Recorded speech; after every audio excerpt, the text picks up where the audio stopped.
Mr. Chairman, we have a quorum. Thank you very much.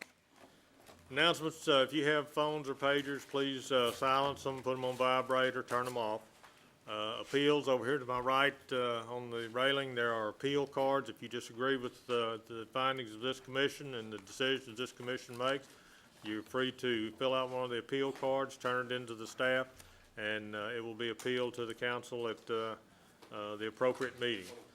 Speaker cards, also over here to my right, if you wish to speak on any of the items on the agenda, please fill out a speaker card. That way we have record that you were here. If you want to speak, that's fine. If you don't want to speak, that's fine too. But if for some reason there is an appeal or something, you will be notified of it. Each side will have 10 minutes to make a presentation on each item on the agenda if they wish to speak, and there'll be a 5-minute rebuttal. Once the case has been heard, please exit the building. Don't go out in the lobby area because a lot of the sound still filters back into the chambers here. Ms. Casabon, will you lead us in the invocation? Please turn on your mic also. Let's pray. Heavenly Father, thank you for allowing us to come out today to do the parish business. Lead and guide us in these decisions, that it will be the best for the parish and all people involved. Take us safely home, Lord, and these things we asked in Jesus' name. Amen. Mr. Manila? Allegiance to the flag of the United States of America and to the republic for which it stands, one nation, under God, indivisible, with liberty and justice for all.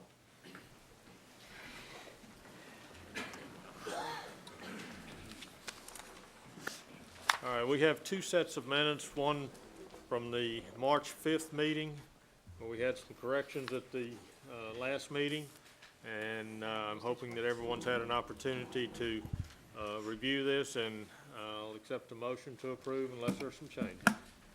I've reviewed those, and I believe they are now correct. All right, we have a motion by Mr. Matthews to approve the March 5th meetings minutes. Who, a second? Pug, you second? Please vote.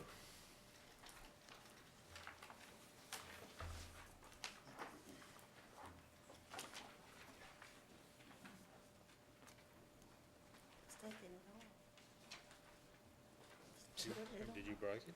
No. Can y'all vote again? Oh, let's see, it's going back on. Okay. That's weird, huh? Motion carries. Thank you. Approval of the minutes of the April 2nd meeting. Those also were in your packet, and Leslie had sent out a corrected copy. If you didn't get a copy, please let us know, and we'll get you a copy. Has everyone had an opportunity to review those? I reviewed it, but I didn't get a corrected copy. Okay. The only correction that I saw was ZC 1304-019. I believe it indicated that we approved the request, Right. and I don't think we did. I think we deferred it to postponed. this meeting. Okay, that's what was in your packet, that it was approved. It was not approved. It was postponed. There was a correction sent out, and the rest of the minutes were as in the packet. With that correction, I would move to approve. We have a motion by Mr. Matthews to approve, seconded by Mr. Manila. Please vote.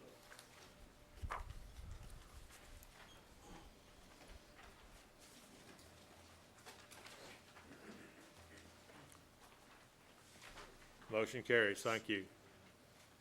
Do we have any cases that need to be postponed? Yes, Mr. Chairman, the last case on the agenda on page 4, PR 1304-001.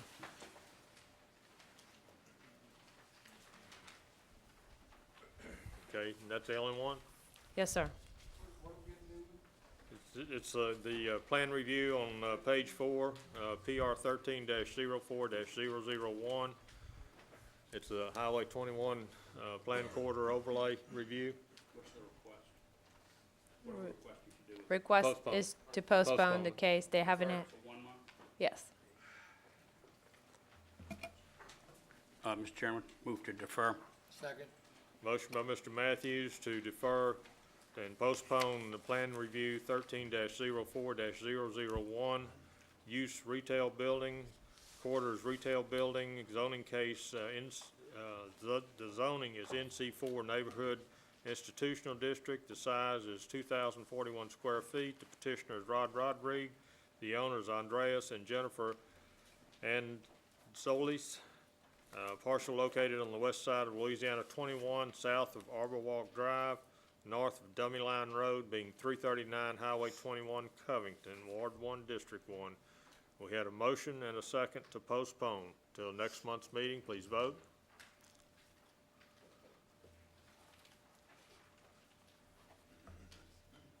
Motion carries. Thank you. All right, back to the first page. Item 1 is zoning case 13-04-019. Existing zoning is A4 single-family residential. The proposed zoning is A4 single-family residential and rural overlay. It's .889 acres. The petitioner is Leslie Ekovich. The owner is Leslie Ekovich and Ryan and Haley Tierney. Parcel located on the north side of West Porters River Road, west of I-59, being 39311 West Porters Rivers Road, Pearl River, Louisiana, Ward 8, District 9. This was postponed from last month's meeting, and I believe that we had asked for some definition on a kennel, how many animals could be kept in a kennel in the rural overlay. Mr. Chairman, Yes, sir. I believe it was considerably more than that. There's nothing in the definition that I saw that allows a kennel. It allows livestock, animal husbandry, and the like, but none of that is a kennel. Animal husbandry deals with raising animals for food or the like, and I really don't believe that that was what the lady intended to do. Okay. I believe Mr. Hand was supposed to get with Mr. Fontenot. Mr. Fontenot was supposed to get with Mr. Hand. Did anything happen? I talked to Mr. Hand, and we confirmed that a kennel is considered as a permitted use under the rural overlay. I'd like a better explanation because I've looked at the rural overlay, I've looked at our definitions, and neither of those say anything about kennel. They do talk about animal husbandry. I've looked up everything I could find on animal husbandry and livestock, and nothing says anything about such a thing as a kennel. Well, I agree. I think having a kennel there might be great. However, I think our code doesn't allow it.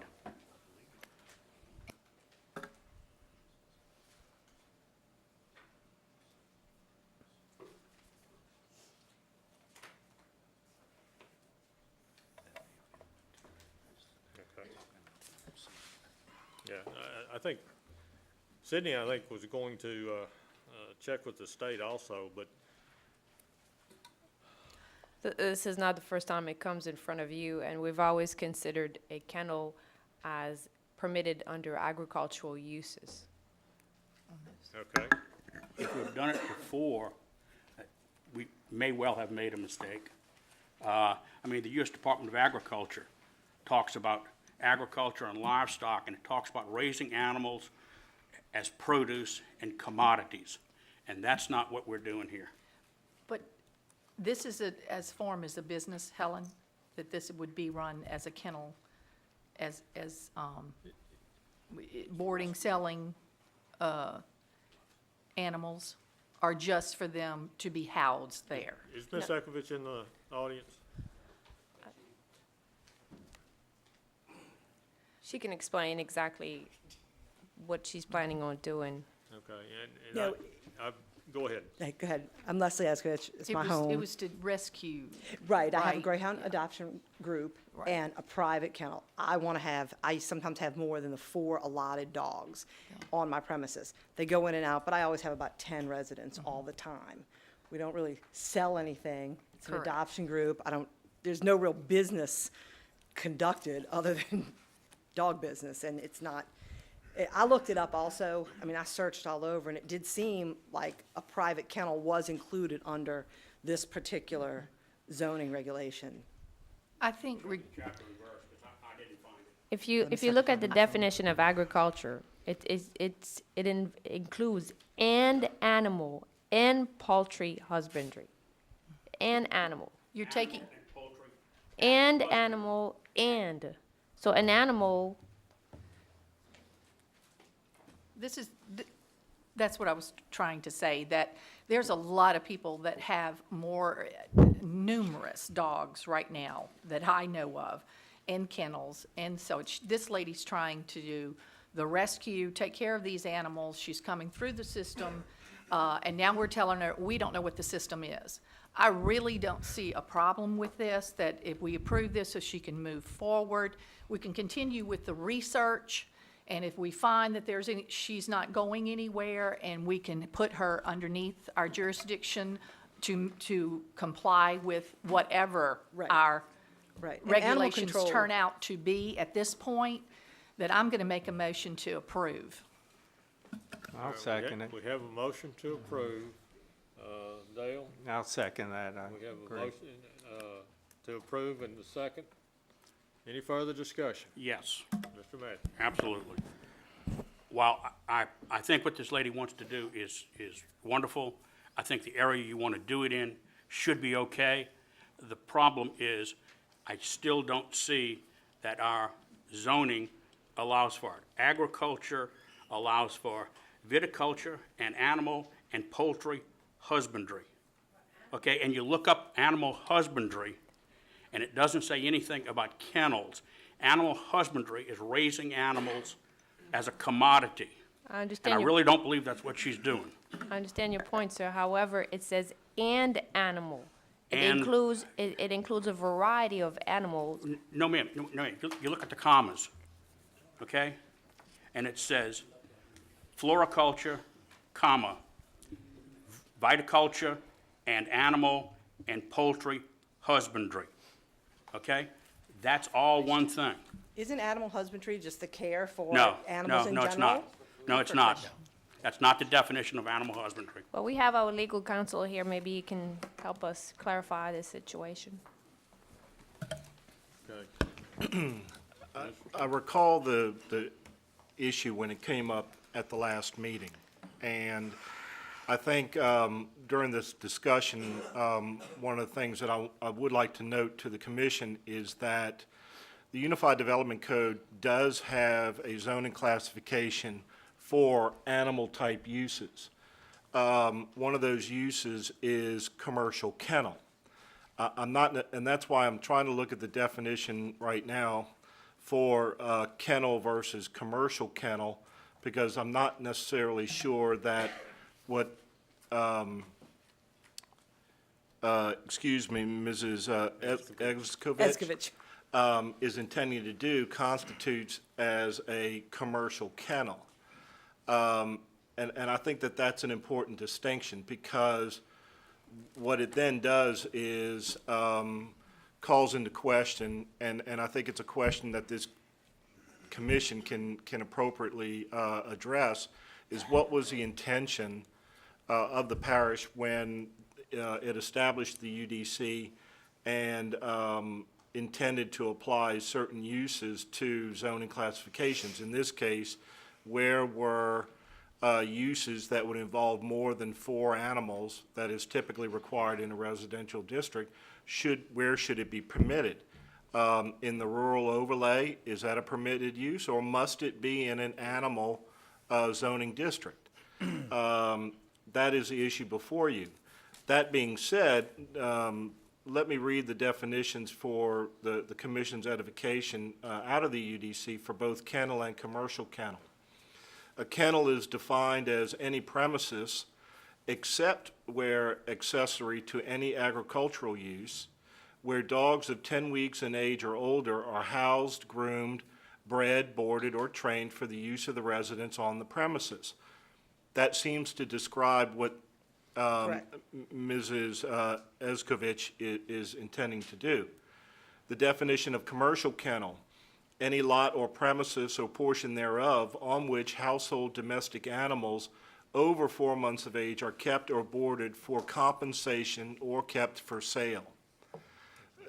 Mrs. Eskovich, I believe, has testified that her intention is to be a rescue-type facility. Correct. not a commercial operation. Correct. Where she either boards animals for compensation or sells them. So I think it's fair to say that her use would be a kennel. Commercial kennels are specifically listed in the animal zoning district as a permitted use. So I think arguably that zoning classification would not apply to this type of use that she has stated her intention to be. So then it becomes a question of, well, then where is it appropriate to have this type of use? And I think that's what you commissioners are charged to determine. Whether or not it is appropriate within the rural overlay or whether it is appropriate somewhere else.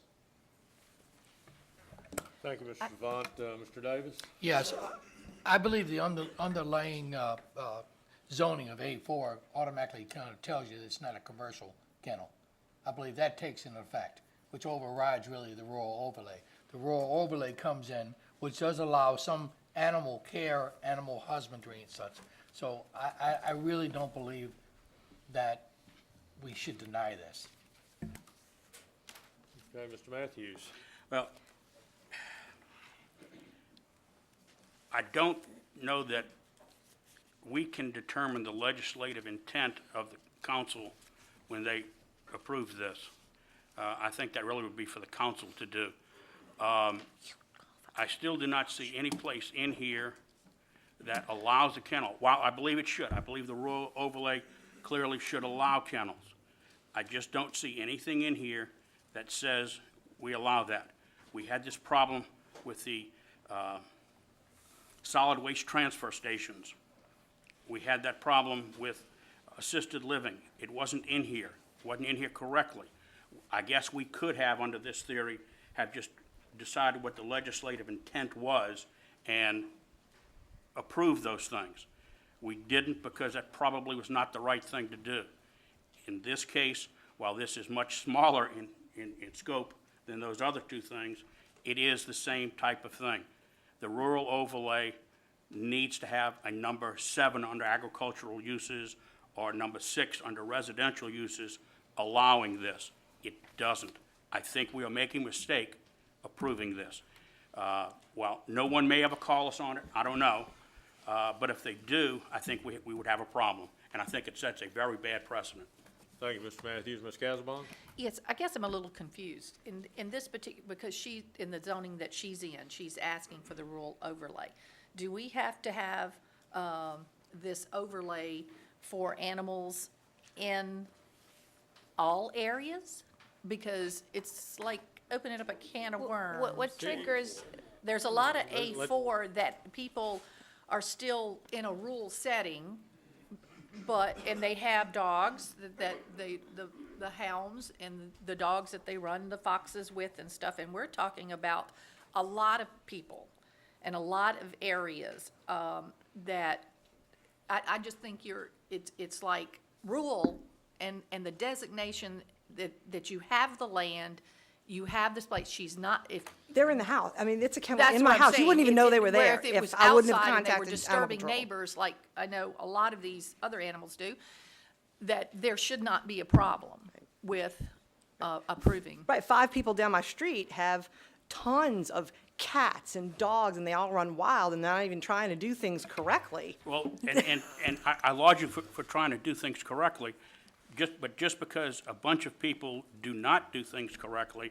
and are doing things that are not proper in their zoning does not mean we should condone it. I mean, if Right. somebody wants to build an apartment house in an A4, I don't think we can do that. If somebody wants to put a commercial building in a residential, and just because they've had it and nobody says anything, Right. and, gee, they've snuck by with it, doesn't make it right. Right, with all due respect, so are you gonna go back and pull everybody that's got more than 4 dogs in Tammany Parish and doesn't have should. the correct license? should. You know, All of those commercial buildings in I'm a residential areas ought right, to be. and if I had been 1 block down my street in Pearl River County proper, this all wouldn't be happening. I happen to be on the far end of the street that's in St. Tammany Parish. Okay, we have a motion and a second to approve zoning case 13-04-019. Any further discussion, or is there anyone in the audience that wishes to speak against this? Seeing none, I'll call for the vote. Please vote.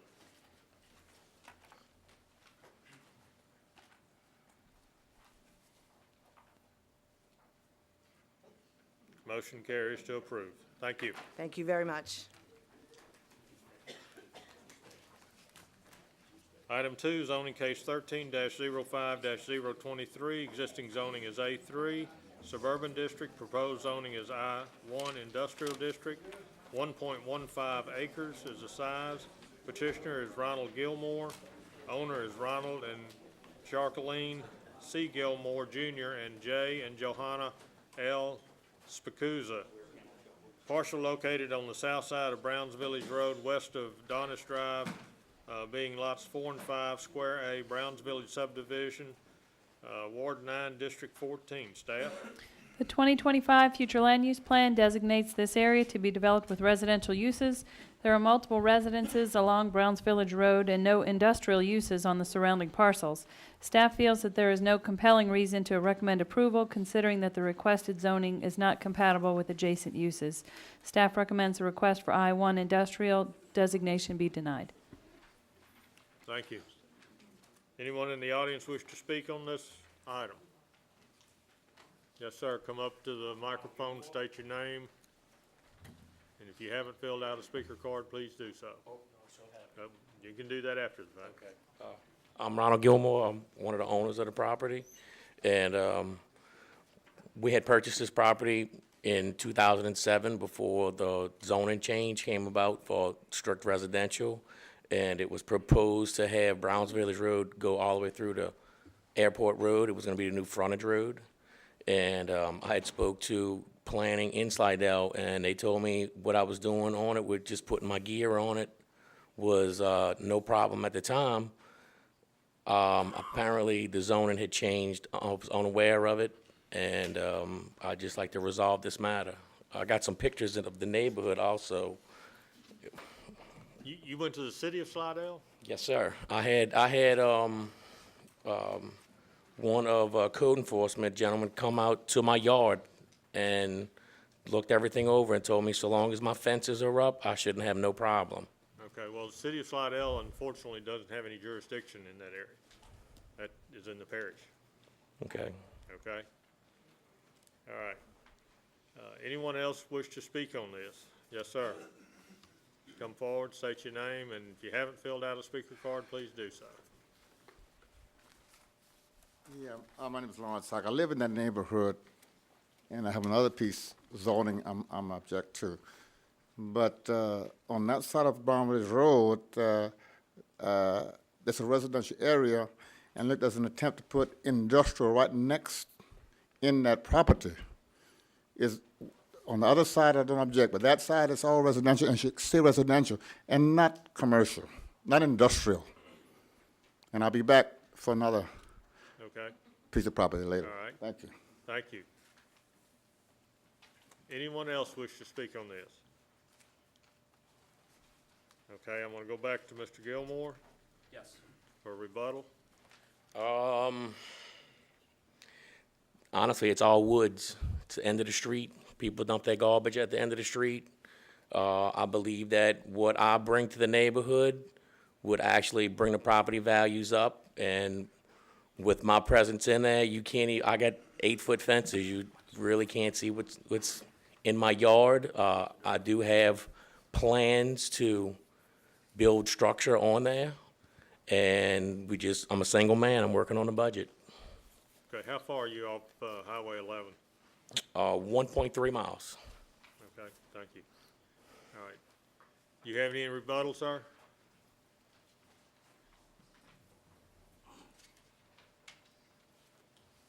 The same rebuttal. This is, I'll give you one for another piece of property. This is residential. We do not want industrial on that side of the highway. This was done 20 years ago. I've been living there 40 years. Again, I'm disagreeing with him. It will interfere very much. It'll depress the property value, not increase it. Thank you. All right, I'm I'm gonna close the floor to the public and bring it back to the commission. Mr. Davis? Mr. Gilmore, Yes. can you come up over here? Yes. How long ago did you purchase this property? May 3rd, 2007. And this property is all woods, Around the surrounding area is all woods. right? Are you using this property now? Yes, sir. I've been using it since May 4th, 2007. And what have you been doing on that property? Just put my gear on it, having What type campouts with my What kids. type of gear is that? A truck and a trailer. A truck and a trailer. And you said you talked to Slidell about this? That's what I don't quite understand. Well, when I first purchased it, I wanted to get some guidelines on what can I do, and they just basically told me that I didn't need to range trees because a few trees that had to be taken out, and with the fill, when you put fill in it, just simple things. And Yeah, but again, this area has never been zoned by St. Tammany Parish as being commercial or industrial. Is that correct, Ellen? It's always been residential. it was agricultural when I purchased it. Again, agricultural and industrial are two different things. So that wouldn't automatically, allow you to just start randomly putting trucks on your property just because it's agricultural either, okay? But now you're asking for an industrial zoning. So with that, Well, I'm flexible, and I have been there since 2007 and haven't had any problems until now. Since January, I got a code violation, and I've never had anyone come to me and tell me anything. As a matter of fact, I've been in the neighborhood 6 years. I've got friends in the neighborhood that see me on a regular basis when I'm there, and it's my neighborhood also. right. And I've been there. I'd just like to get this solved. Okay, thank you. Helen, was this suburban ag before? Yes, it was. Okay, and that's where you're getting the agriculture. It was what we call suburban agriculture, which was Holding. an oldie, and it wasn't well defined as what you could and couldn't do in that area. And then we had the unified code development go in that pretty well identifies what can be done in various areas, so. All right. Well, we have truck traffic through there so bad every day, it's like being on an interstate or a back road. Okay, all right, thank you. Any other, commissioners, we have Ms. Casabon? Yes, is there any other, he's saying you have just a rig, your tractor trailer? Yes, ma'am. Is what you're parking there? Yes, ma'am. Is there any other zoning classification lower than the industrial that he can use? And when you said you were gonna do a building? Yes, ma'am. Square footage wise, what are you looking I at? was hoping probably something maybe 40 by 60. The industrial zoning allows for outdoor storage, contractor's storage yard, and that's the only zoning that allows that. Say again, Helen? I couldn't hear. Industrial zoning is, I-1 industrial is required to have a contractor's storage yard. Okay, that was the question I had.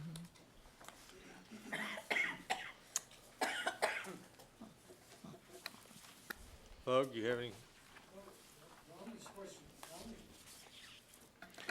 The only thing is, when you jump it all the way to industrial, we've all known around the parish where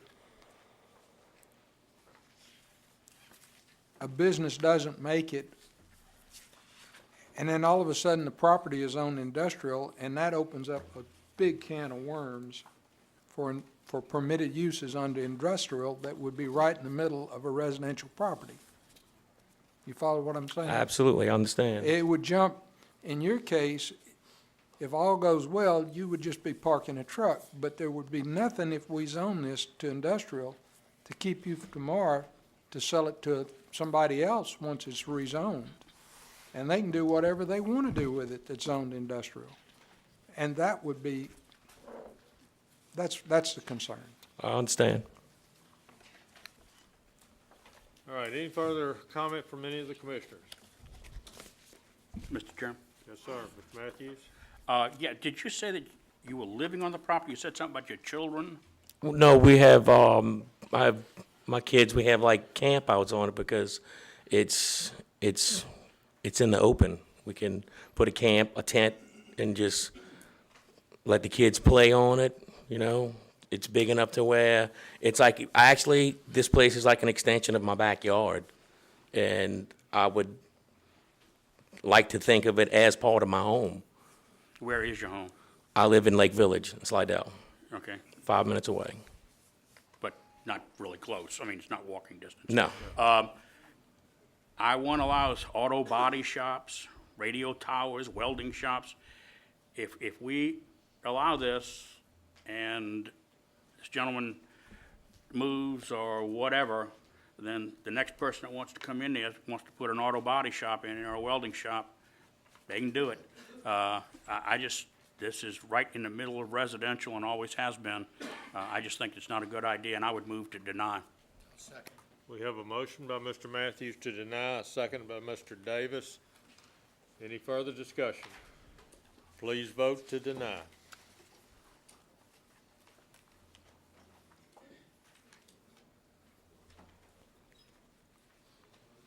Motion carries. If you want to fill out an appeal card and appeal it to the council, please feel free to. That's your right under the way of the parish doing business. So, Thank you. Thank you very much.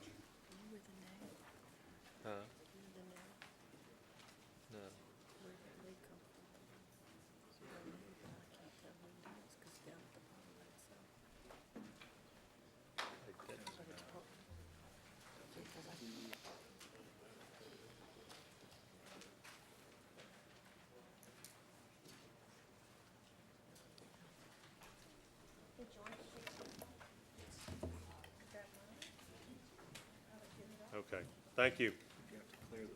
Yeah. Item 3, zoning case 13-05-024, existing zonings A1A Suburban District, proposed zonings HC1 Highway Commercial District. It's 33,365 square feet. Petitioner is Alan Vest. Owner is Vesco Properties LLC. Location, located on the south side of US 190, west of South Pontchartrain Drive, being 25638 Highway 190, Lacombe, Ward 4, District 7. Staff. The 2025 future land use plan designates the area to be developed with residential use. There's an existing single-family residence on the site, and staff feels that there's no compelling reason to recommend approval and would like to recommend denial of the request. Thank you. Anyone in the audience wish to speak on this? Yes, sir. Please state your name. I'm Alan Vest. Okay.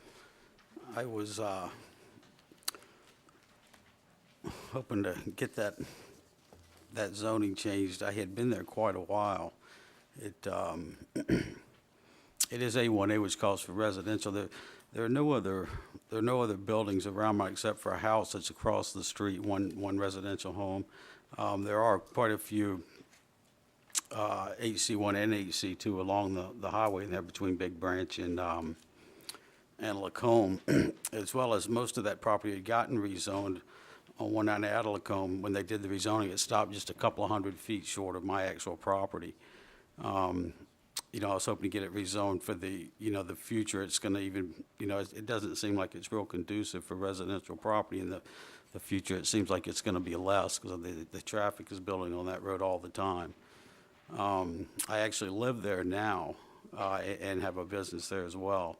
And I was hoping to be able to actually move out of there one time and convert that and in the future possibly rent it out as some professional offices or something of that nature. Okay. And also I was reading at the description on the A1A, it actually calls for the first line. It says that it's intended to provide single-family residential environment on large multi-acre lots. Well, my lot is a part of Forest Glen, which, like I say, over half of it was rezoned residential when they did the rezoning. And all those lots are, they're small, they're not multi-acre lots. So it doesn't seem like it fits in with that zoning. In the HC1, it says the purpose of this district is to provide for the location of limited-scale highway commercial uses generally located along major collectors and arterials designed to provide services to a portion of the parish. And, I mean, it seems like that is a major artery through the parish. So I kind of thought it would fit in there pretty well. Okay, thank you. All right, thank you. Anyone else wish to speak on this? This is the far side.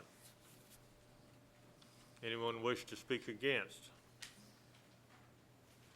I see no hands, no one's coming up. I'll close the floor to the public and bring it back to the commissioners. Mr. Davis. Mr. Vest. Yeah, I know this area very well. You have that big aluminum two-story correct. Residence out That's there.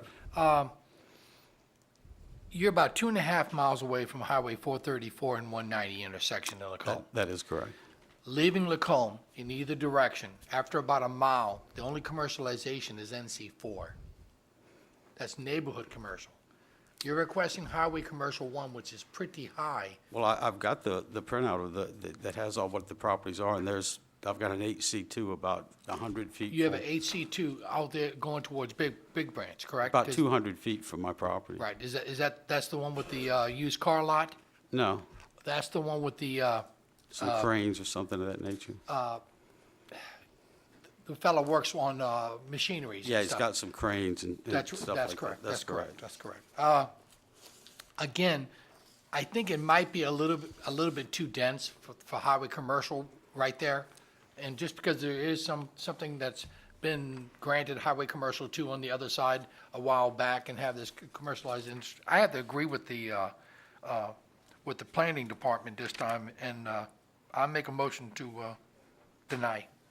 Second. We have a motion by Mr. Davis to deny, seconded by Mr. Matthews. Ms. Casabon. Just looking at this survey, when it says it's part of Forest Glen, is Forest Glen a subdivision or part of the? I'm going to assume just from the description that's on that it is. I mean, that is what they refer I've to never it as. known of us taking a part of a lot from a subdivision or whatever it's designated and make it commercial. Well, like I said, within they that did the area. rezoning a little while back. It was all residential, and then they rezoned just a portion of it in C1 or whatever it was. But a portion of it was rezoned. Mr. Davis? Yeah, one more thing, Mr. Vest, in all fairness, you may want to discuss this with Councilman Groby. I have. Okay. Okay, thank you. Okay, we've got a motion and a second to deny. Please vote.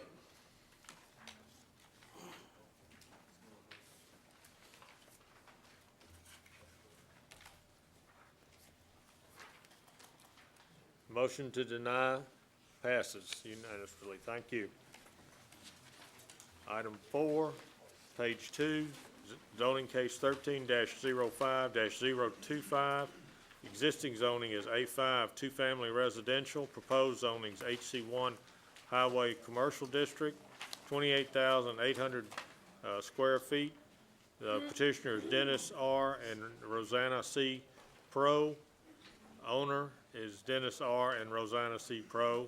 Parcel located on the east side of 10th Street and on the west side of 9th Street and on the east side of 10th Street, north of LaSalle Street, south of Marquette, being lots 5, 6, 7, 8, 33, 34, 35, and 36, Ward 4, District 4. Staff? The 2025 future land use plan designates this area to be developed with commercial uses. There is an existing dental office on the site. Staff does not object to the request to rezone the property to commercial. However, a less intense classification of zoning would be more appropriate and would allow the dental office. Note that the site was zoned C1 neighborhood commercial prior to the comprehensive rezoning. Staff recommends that the request for HC1 highway commercial district designation be denied. Thank you. Mr. and Ms. Rosanna is in the audience.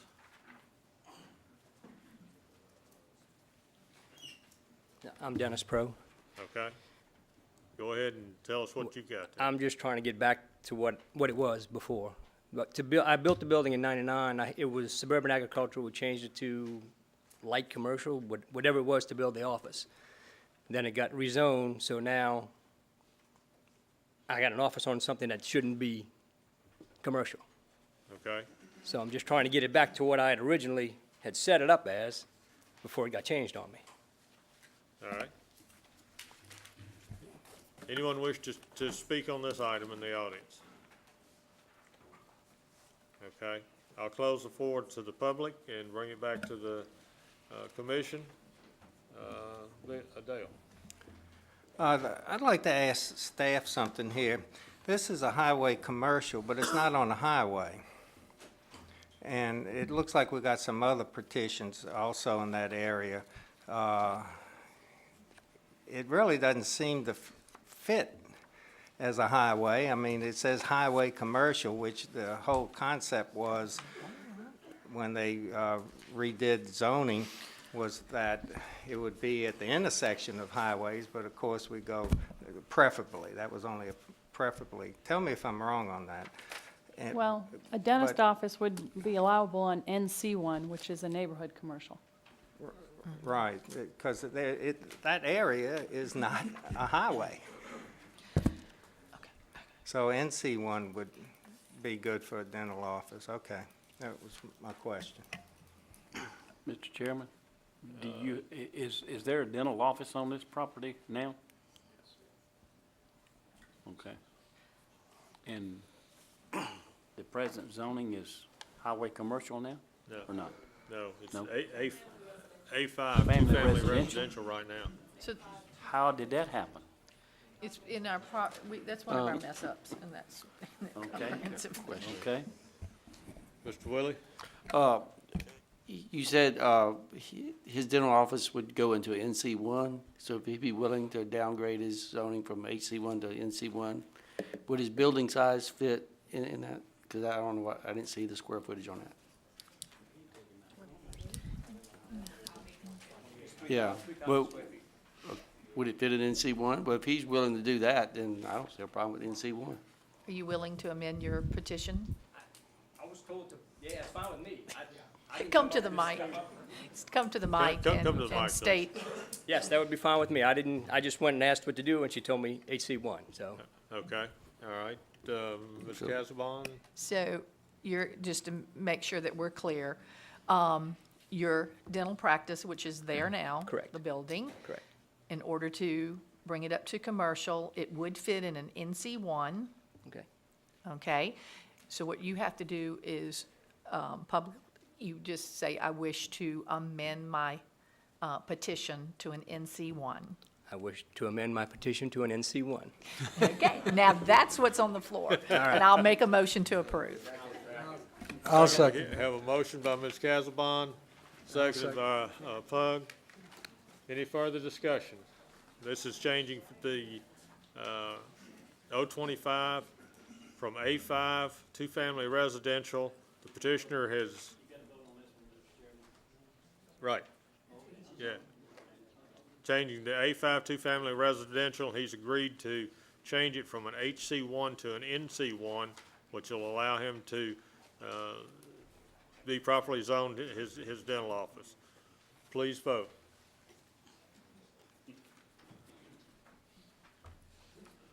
Motion carries. Thank you.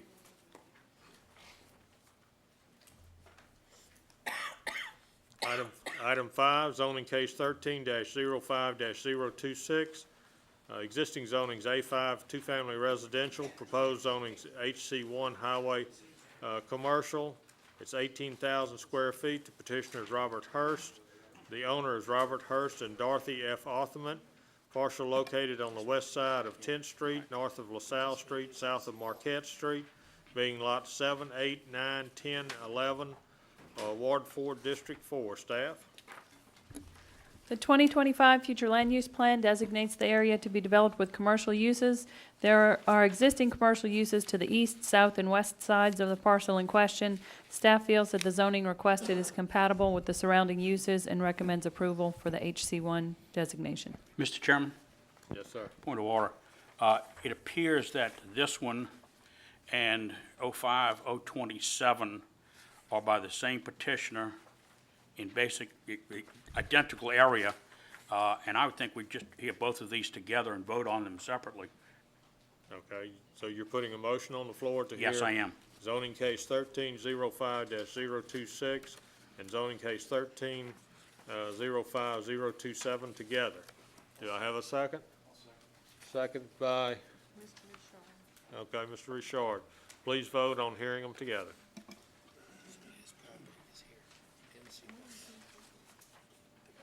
Mrs.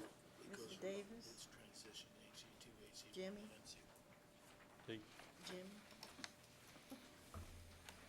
All right, motion carries to hear them together. Staff, I'm gonna, did we get comments on the other one? Okay, go to staff for comments on 026 and 027. Okay, the staff comments are pretty much the same on 27, except that, a note that the site was zoned C1 neighborhood commercial prior to the comprehensive rezoning. We recommend Okay. approval on both. All right, Mr. Hurst, are you in the audience? Please come up to the microphone, sir.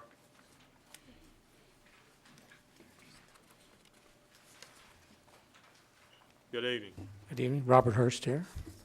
We're just trying to get things back the way they were before the zoning was changed. It was all commercial, and we're just kind of blending the zoning to make everything fit with the area. Some is C2, some is C1, and we just wanted to make all the properties squared off and fit like we had before. Okay.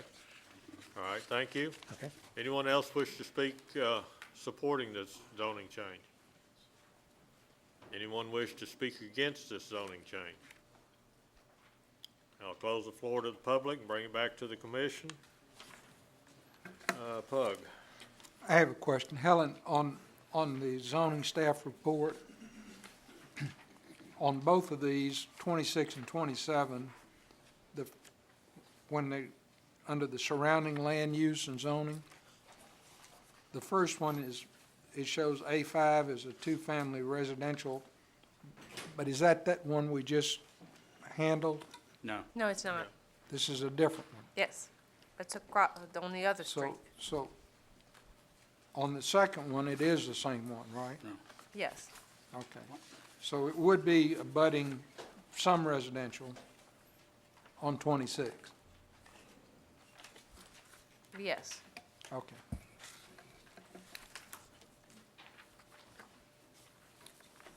Okay. Mr. Hines? Yes, I'd just like to ask, whatever, can't think of your name. Yeah, one question. Now, the A5, is that multifamily, is that correct? Duplex. Duplexes, okay, thank you. Mr. Davis? I have a question for Helen. On the section from the request for A5, the Highway Commercial 2, is a portion of that already Highway Commercial 2, looking at the map? You're referring to 27. I'm Case to 0527. Yes, a portion So of it a portion is is already. Already Highway Commercial 2. Yes, one Okay. of the lot is already zoned Highway So Commercial. that will be Highway Commercial 2, and then just north of that, he's requesting Highway Commercial 1, As a and just grant. north of that is the one we just approved for NC1. Yes. So I think the natural So it'll be natural transgression of going to a lighter, I make a motion to approve both cases, if I can do that. I got a question I'll on second. 26. You can make a motion. What? I'm sorry. I'd like to make a motion to approve 026. Okay. We have a motion to approve the zoning change from A5 to HC1 by Mr. Davis. We have a second. I'll second. Second by Mr. Hines. Ms. Casabon. Yes, on the are there multifamily buildings there now, duplexes? On 26, 06, 026. Actually, there are some duplex, I think there is a duplex on the HC2, but the rest is pretty much all vacant. Okay, You have So would some we be- further north. okay. Would we be rezoning that residential, the duplexes into the highway commercial? Are they in that? No. Okay, all right. That's what I want to know. All right. Okay. Mr. Davis? Yeah, I just made a motion to approve. Oh, sorry. Can't see me? His computer's in order? Close your computer. Oh, I tell you. Mr. Matthews? Now that you can see me, thank you. I have a question. Is there anything on either of these two properties currently? According to their aerial, no. Okay. And on 26, the property that's shown, I guess, to the west of it, is shown HC2, but there's actually a duplex on that HC2? Is that correct? I'm not 100% sure. It could be a commercial building or a duplex. I'm looking at an aerial, so it's. Okay. Mr. Hurst, can you tell me?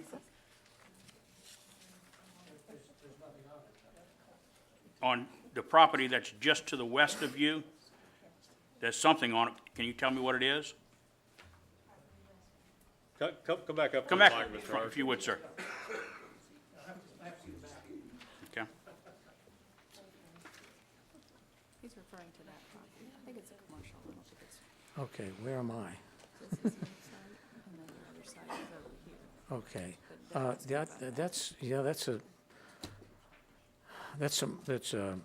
I think it's a dental office, and there's some other commercial. It's like a strip shopping center, but it's behind a fence and on the other street. Yeah, let Yeah. me see the aerial if you would, please. I don't know my Yes. neighbors. Okay, this is commercial here. And where's the dental office? The dental office is here. On the other side of the street? Yeah, okay. No, thank you, that answers my question, sir. Any further discussion? Yeah. Any further discussion? No. Okay. Do we have a motion on 27? Davis and Hines. Okay. That's on 26. Yes. Okay. This is on, item 5, 026. Please vote. And that was to approve? Motion carries 9-1. Thank you. All right, 027, we've had the discussion and everything on it. Any further discussion, Mr. Davis? I'd like to make a motion to approve. Second. Motion by Second. Mr. Davis to approve, seconded by Mr. Matthews.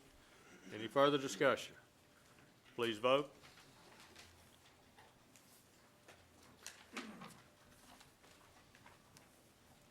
Motion carries 9-1. Item 7, zoning case 13-05-028. Existing zoning's A4, single-family residential, proposed zoning I1 industrial. It's 25,000 square feet. This comes to us by Parish Council motion on 3/7/2013, parcel located on the west side of US 11, north of 3rd Avenue, being the south half of Lot 7, 8, 9, 10, and 11, and the south half of Lot 12, Town of Alton, Ward 8, District 14. Staff? The 2025 future land use plan designates this area to be developed with commercial uses. There is an existing building on the site which has been used for a variety of businesses. Staff does not object to commercial zoning at this location, but does not see any compelling reason to increase the intensity of zoning to I-1. Note that the site was zoned C2 highway commercial prior to the comprehensive rezoning. Staff recommends the request for I-1 industrial district designation be denied. Thank you. This comes to us by Parish Council District motion. Is anyone in the audience to speak on this? Yes, sir. Please come forward and state your name and address. And fill out a speaker card if you haven't already. All right, my name's Jack Sessions. I'm the owner of the property. And what happened was in '09, they accidentally put it back to residential without me knowing anything. So I talked to Councilman T.J. Smith about it.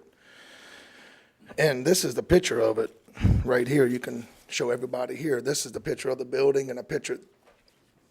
You ought to see it. This has been going on since 2003, this building, right? 2002, that building's been there. So in '09, they put it back to residential somehow without me knowing. I've been paying commercial taxes on it since '02. Every year I pay commercial tax on that since '02. So I don't know how they made that mistake. T.J. Smith said it was an accidental thing there because when I got it zoned initially, I had it zoned for, let me see where I'm at here. I had it zoned for a dollar store. It used to be a tire store, a mechanic shop, an auto body, a convenience store, and that's what it was initially, back from day one. when I initially had it zoned. So I don't know how they made that mistake in '09 to put it back to residential. Look at that building. There's not a house in sight on it. It's on its own. The closest house is diagonal, probably 1,500 yards, and the other house is on two different blocks on it. So I don't know why it shouldn't be what I'm asking for. Bice's Body Shop is right down the street, 9/10 of a mile, and there's houses all around his, and Standard Material is less than 9/10. It's about 6/10 of a mile north of me on the same highway.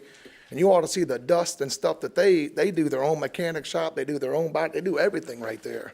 And there's a house right next to Standard Material. There's not even a house next to me anywhere in sight. Okay. All right, thank you. Anyone else wish to speak on this? Okay, I'm gonna close the floor to the public and bring it back to the commission. Mr. Davis. Yeah, yes, sir. I still don't understand why you want industrial zoning.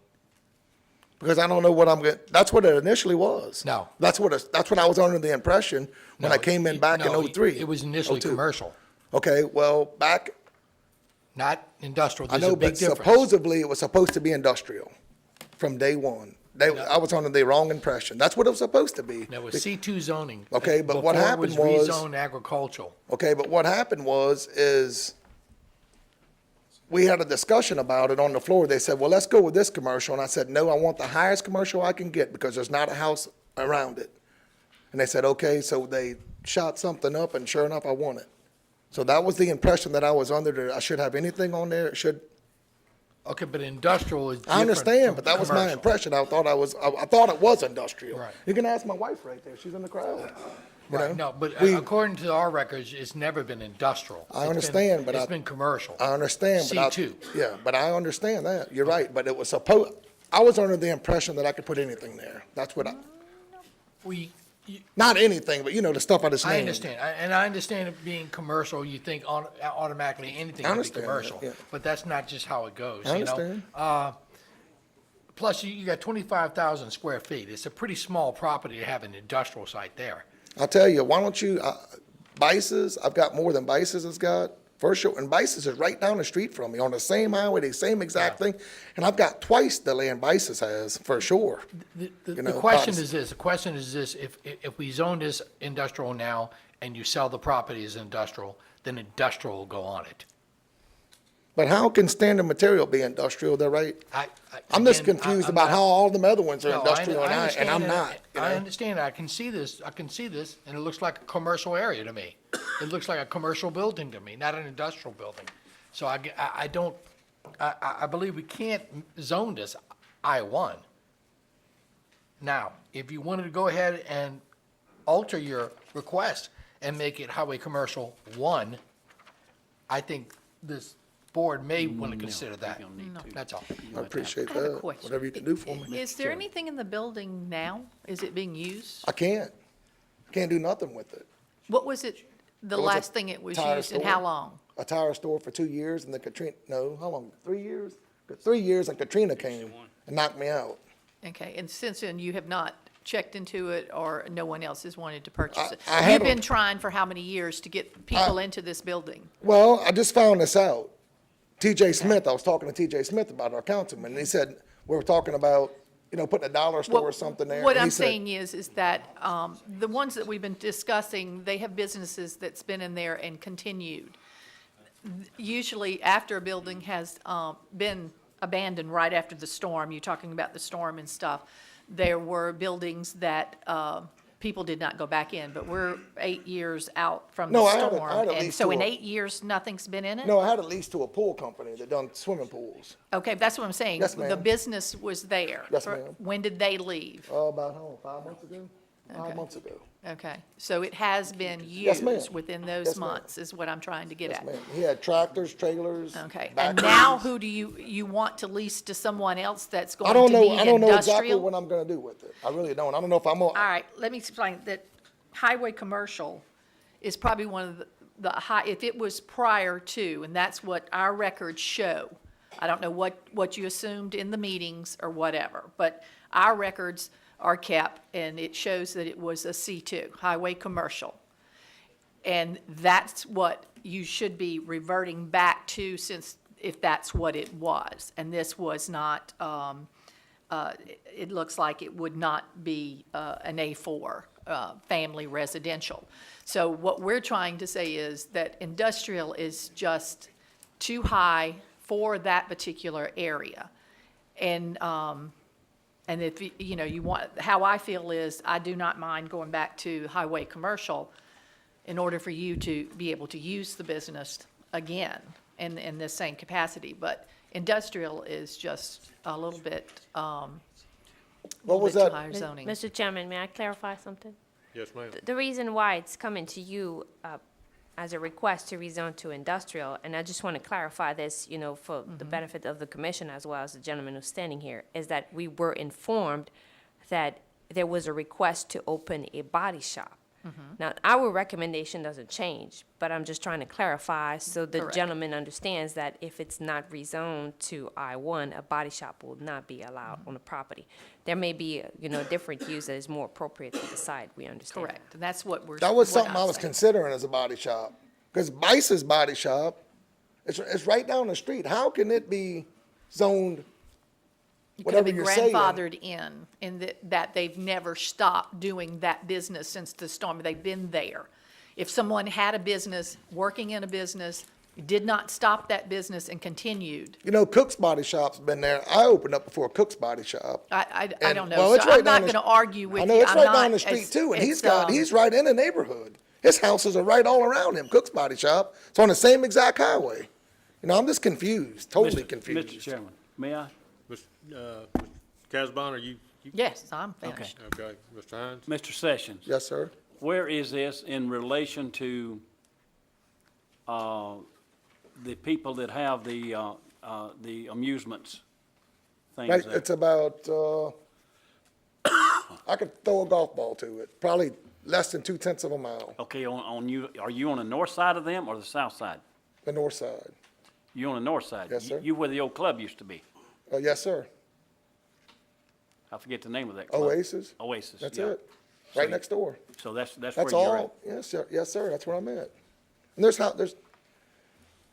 It's standing all by itself. And there's that, Now, are you on the corner of Third yes, sir. Street? I'm on the corner of Third. Yes, sir. That used to be a Firestone tire store. That's right. At one time. That's yeah. exactly right.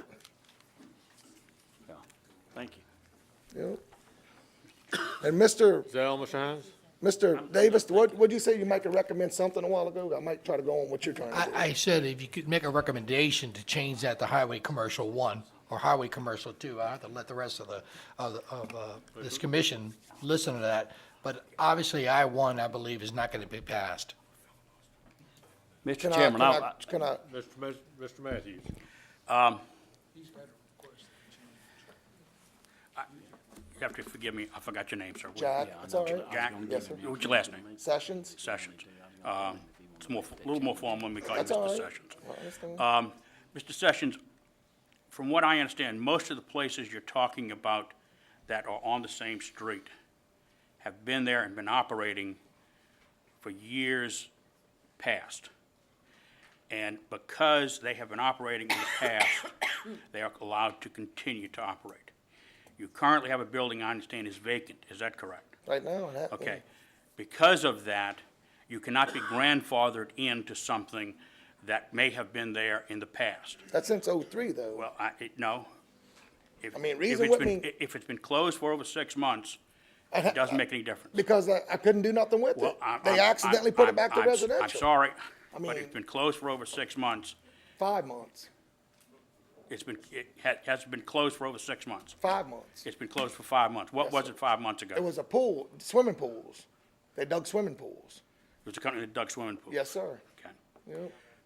In any event, we're not here to talk about the zoning of the other places. We're here to talk about the zoning of this place.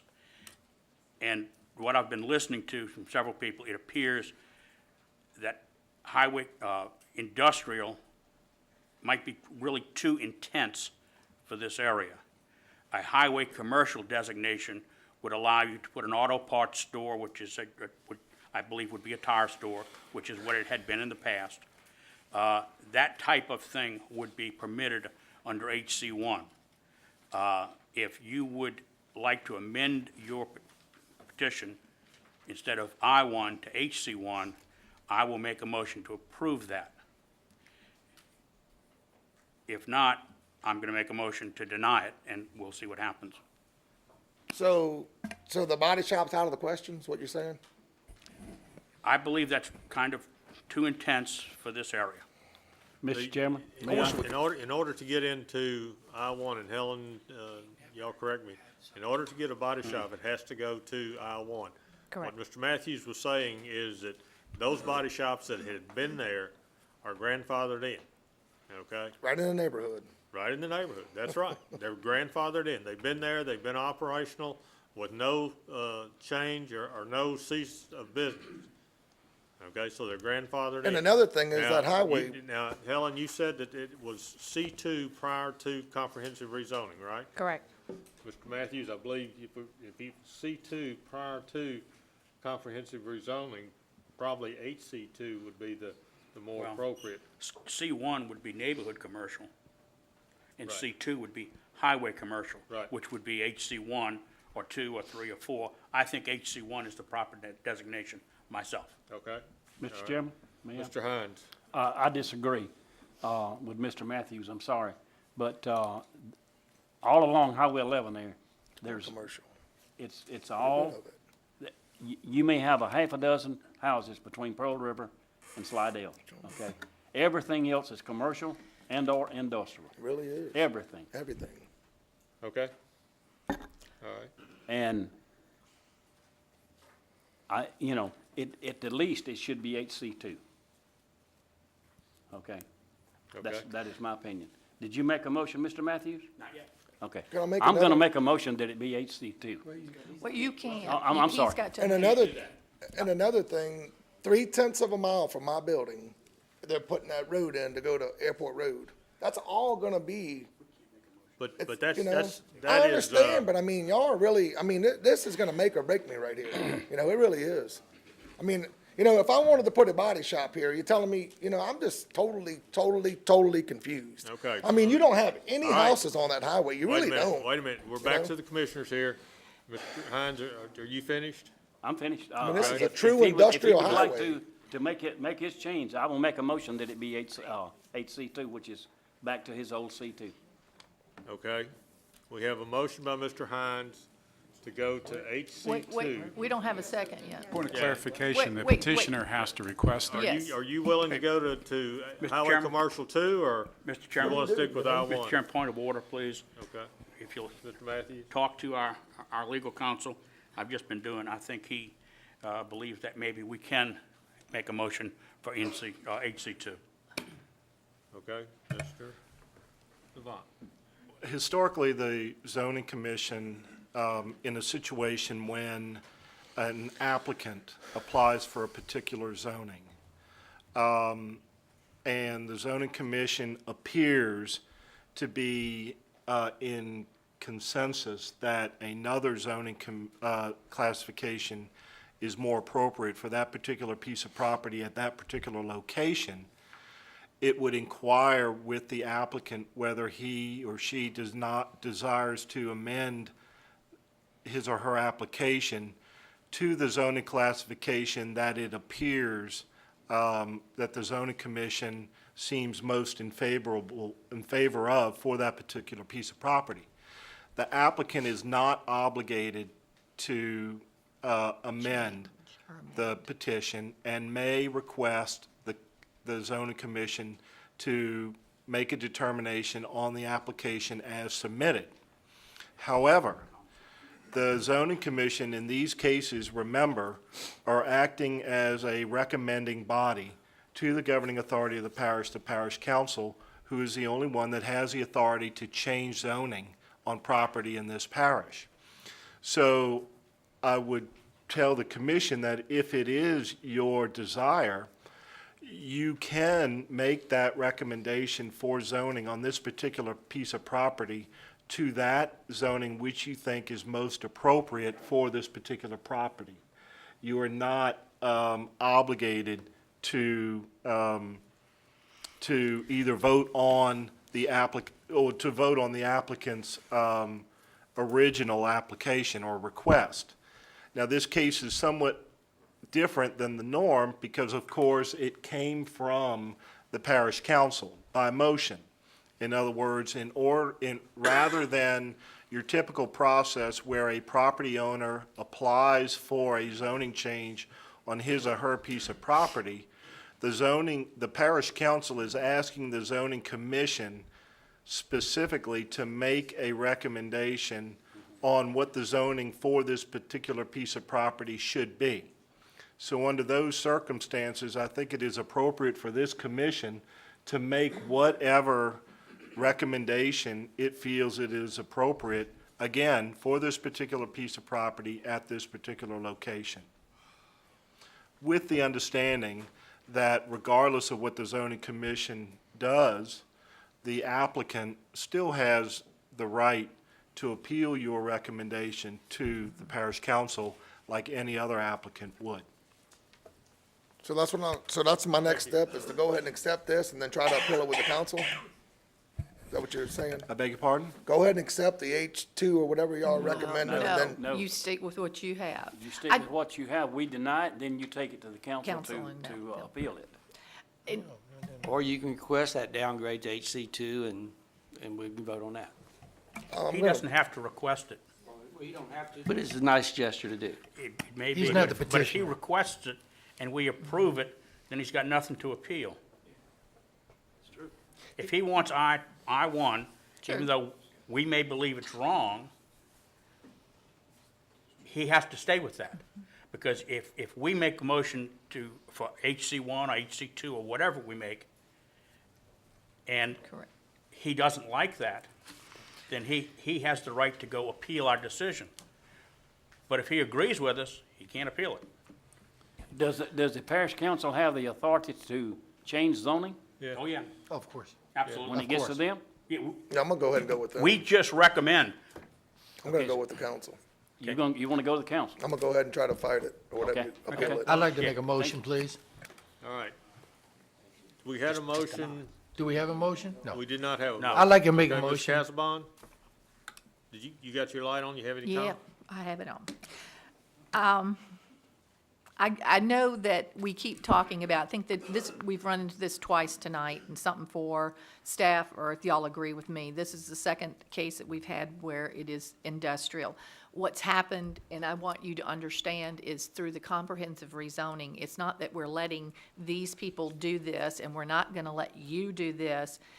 The industrial rezoning incorporated heavier uses than we used to have in them.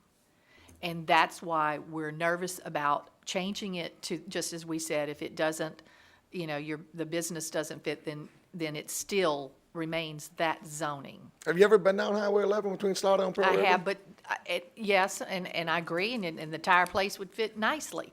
But there's a lot of other uses in the I-1 that would not fit. I understand. And that's where we're coming from. It's not that we're trying to arbitrarily say that we don't want you to have this. It's just that what can go into the I-1 is what we're looking at.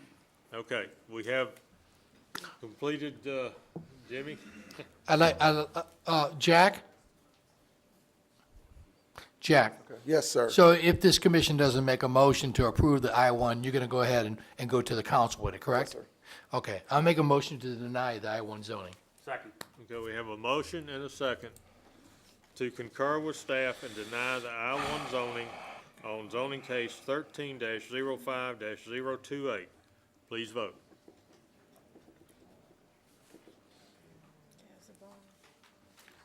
Is there stipulations where if I like solely put a body shop or a tire store, nothing Just a else, or?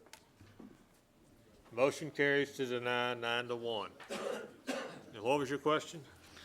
She said something a while ago about, so if I told you I was just gonna put like a body shop or a tire store and that's it? The body shop makes it go into I-1. Okay? The tire store could go into HC2. Okay? Yes, sir. All right, item 8.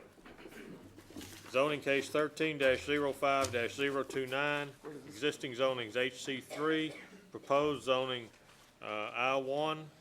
It's 5.0192 acres. The petitioner is Ralph Kastner Sr., owner is Kastner Enterprises LLC, parcel located on the south side of Browns Village Road, west of US 11, being 38008 Browns Village Road, Ward 8, District 14. Staff?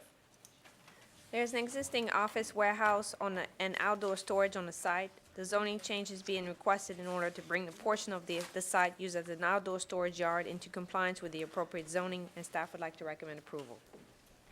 Okay, thank you. Mr. Kastner, are you in the audience?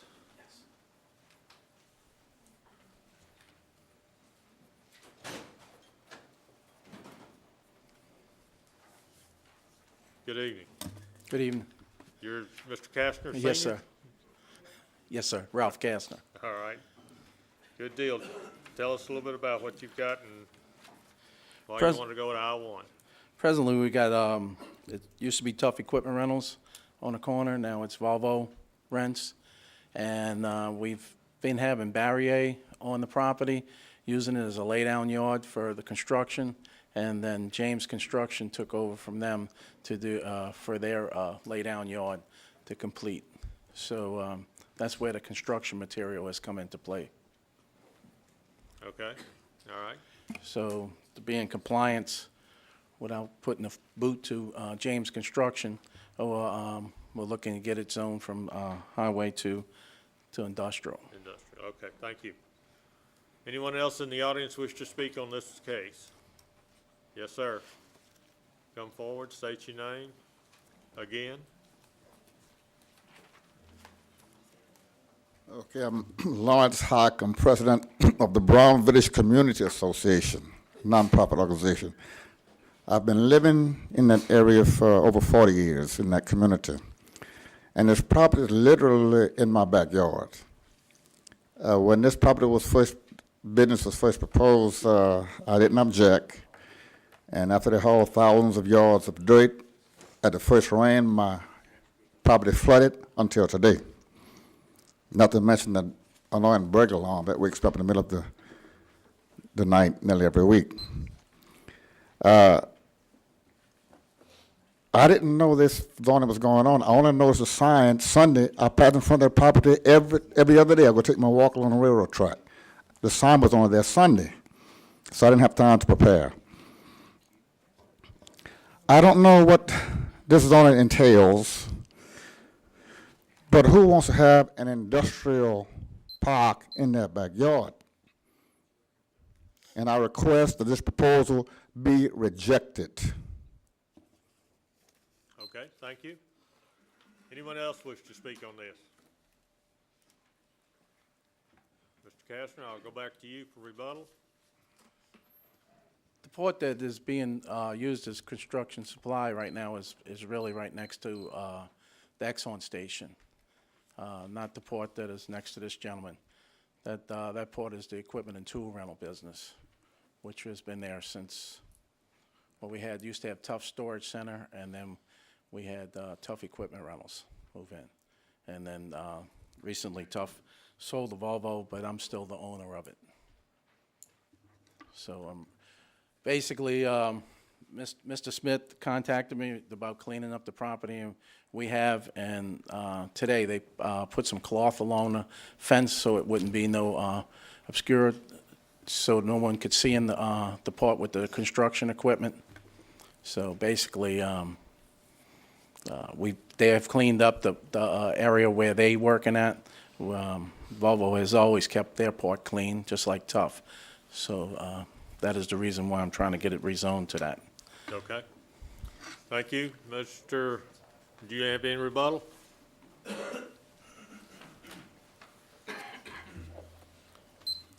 Once the property is rezoned, no matter what he says, they can use it for whatever they desire under the zoning. It won't be restricted. Thank you. Thank you. Anyone else in the public wish to speak on this? I'm going to close the floor to the public. Mr. Kastner, you had a comment. You've already had your opportunity for rebuttal. Okay. I'm gonna bring it back to the commission, and I'll go to Mr. Hines first. Yes, sir. Mr. Chairman, I don't understand the rental part of it, why it is not I-1 too. Is it not I-1 already? No, he's requesting to rezone the entire site to I-1 to bring it up to standards.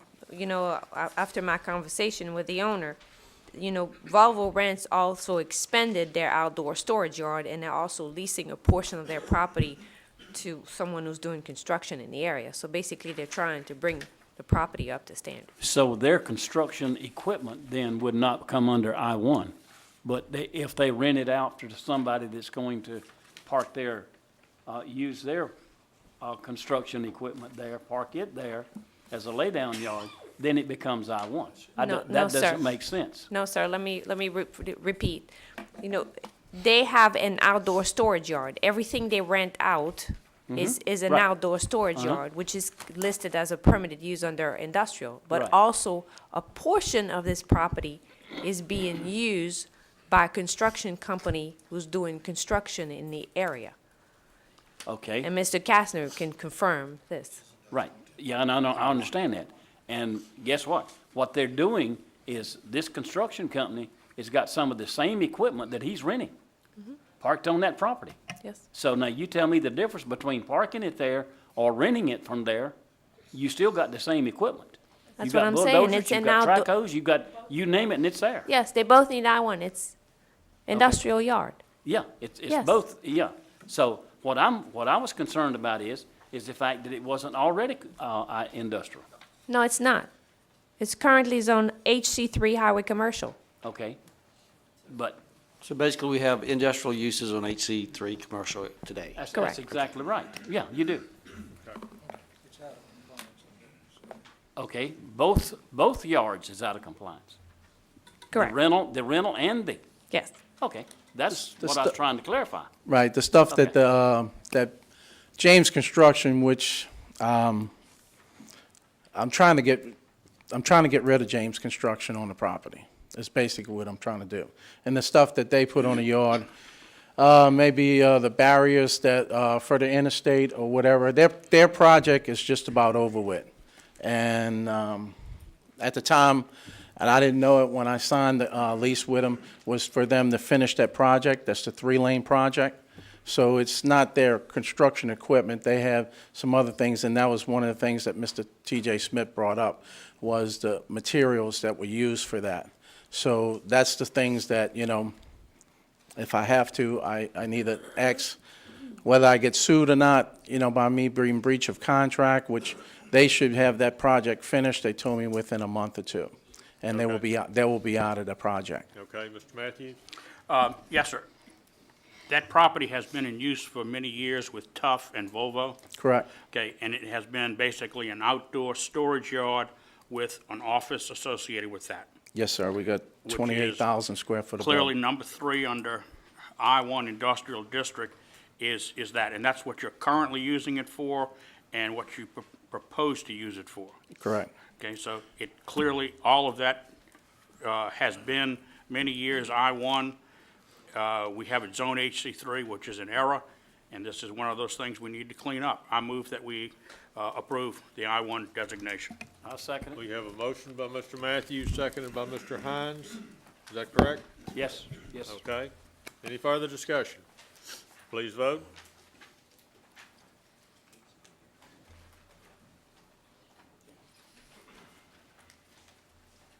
Motion carries 9-1. Thank you. Item 9, zoning case 13050. Zoning case 13-05-030. Existing zonings A1A Suburban District and HC1 Highway Commercial District. Proposed zonings HC2 Highway Commercial District. It's 4.913 acres. The petitioner is Andrew Klein. The owner's McCube Properties LLC. Parcel located on the east side of Louisiana 437, south of Bruning Road, Ward 2, District 2. Staff? The site was rezoned from rural to A1A and suburban and HC1 highway commercial through the comprehensive rezoning in 2010. At this time, staff feels that the current zoning is appropriate for the area and that there's no compelling reason to increase the intensity of the zoning and would like to recommend approval. I'm sorry, would like to recommend denial, I'm sorry. I thought I'd got a new piece of paper that said denial. Thank you. I kind of think that we should go with the approval. I mean, You want to recommend there? and I'm only kidding. Thank you, Mr. Shane. Good evening.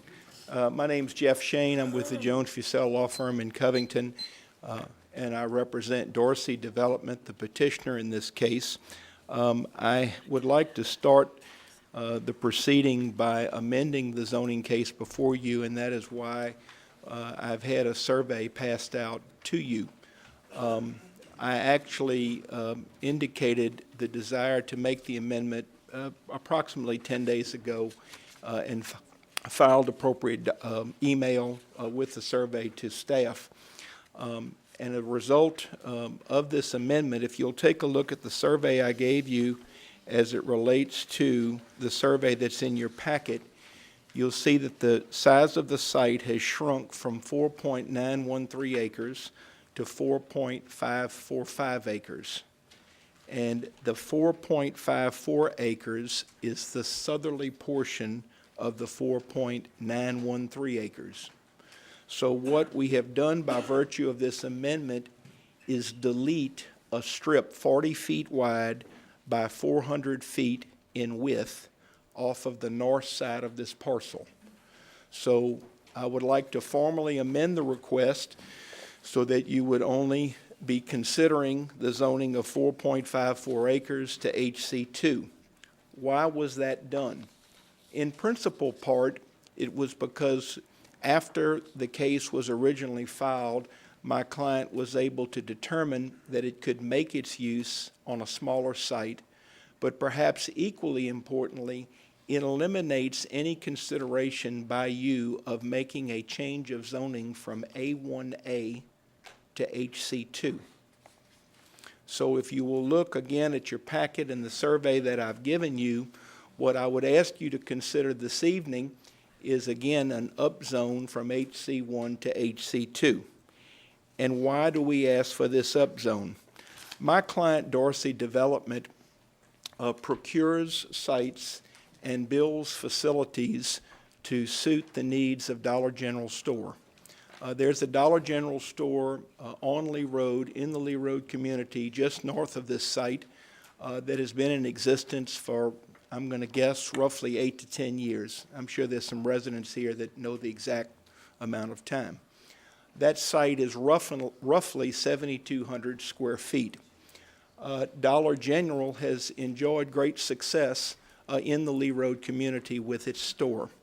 And it believes that there is an opportunity to provide a store that will meet the expanding needs of the community since they originally put their store at its present location. With that having been said, Dollar General is proud to suggest that it would like to make this location its second, what is referred to as a market prototype Dollar General store. And that is a store that consists of 20,707 square feet. Current store is around 7,200 square feet.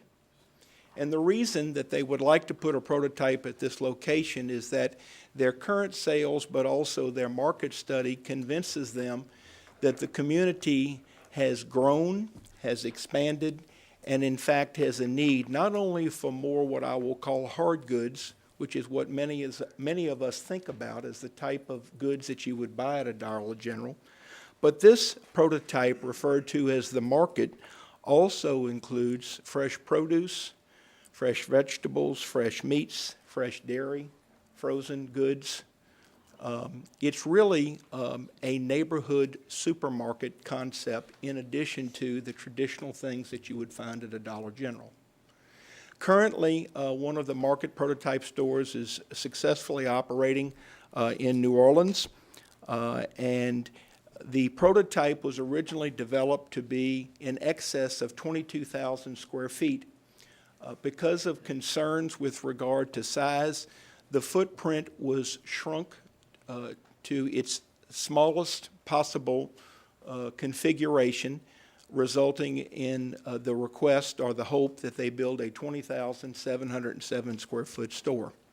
This necessitates a need to change the zoning from HC1 to HC2 for this 4.545 acres. A couple of points that I'd like to make to you with regard to this request. None of the property that we seek to rezone is currently zoned A1A in light of the amendment. None of the property that we seek to rezone abuts Bruning Road, which is a beautiful and historic residential corridor just to the north of this property. In fact, there's now 200 feet of separation between this site and Bruning Road. And in fact, there's an approximate 3-acre parcel being part of that 200-acre separation that separates the proposed Dollar General store from Bruning Road. I think that's a very important point. Also, I would like to add that the 4.545 acres under its current HC1 configuration or zoning, and that was zoning that was put in place through the comprehensive process, that property could be subdivided in a minor subdivision configuration that would create 4 1+ acre lots. And on each of those 1+ acre lots, with the HC1 zoning, you could do up to 20,000 square foot of building. My point is simply that I think you will hear comments this evening that might suggest that HC2 is too intense a zone for this site. We believe that actually by making one use on the 4.5 acres of 20,707 and providing needed services to the community is a preferable land use than leaving it HC1 with the possibility that the property could be subdivided and you could end up with 4 businesses, 4 buildings that would be approximately of the same size. I don't live in the Lee Road community. I go there on occasion. My wife was a teacher in the Lee Road School for 33 years, which brought me to that school. And last week, I took another trip, though, to sort of survey the area and refresh my recollection of what's up there. And simply stated, for the most part, to get what I will call supermarket-type items, you have to drive to Covington, which, depending on where you're going, you're looking at 6, 7, 8 miles, somewhere in that general range. So we believe that this is an opportunity to bring something that is not only of interest but of need to the community. Again, we have eliminated any possibility of making any residential zone change to HC2. And we also come tonight to listen to the thoughts of the residents that live in the area to find out what their concerns are, because in rebuttal I may have some thoughts with regard to how we can mitigate some of those concerns. Do I have any time left? I'd like to reserve it. Was that the beeper? I'm also going to pass out, I only have one copy, but of the market prototype that you can pass and just take a look at what this store looks like so you'll have a better feel for it. Jeff, can I ask one question? Something I thought I heard, but I'm not sure if I heard it. What was the size of the building that we're talking about? That we propose to Yeah. build, 20,707 square feet. Okay. Thank you, Mr. Shane. Anyone else in the audience wish to speak supporting this zoning change? Anyone wish to speak against the zoning change? Okay, if you've turned in a speaker card, please come to the microphone, state your name.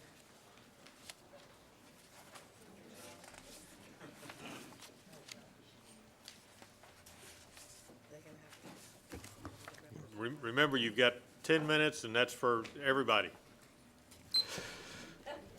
My name is Charles Floka. My wife and I live at 20140 Bruning Road.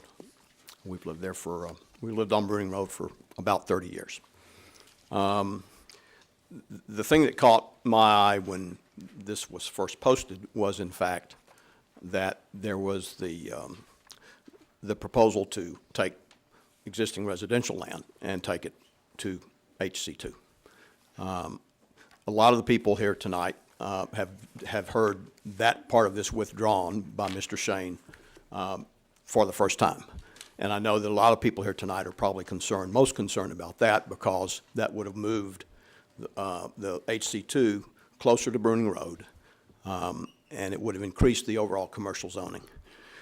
This is a total subdivided, unsubdivided 20.5 acre parcel right now.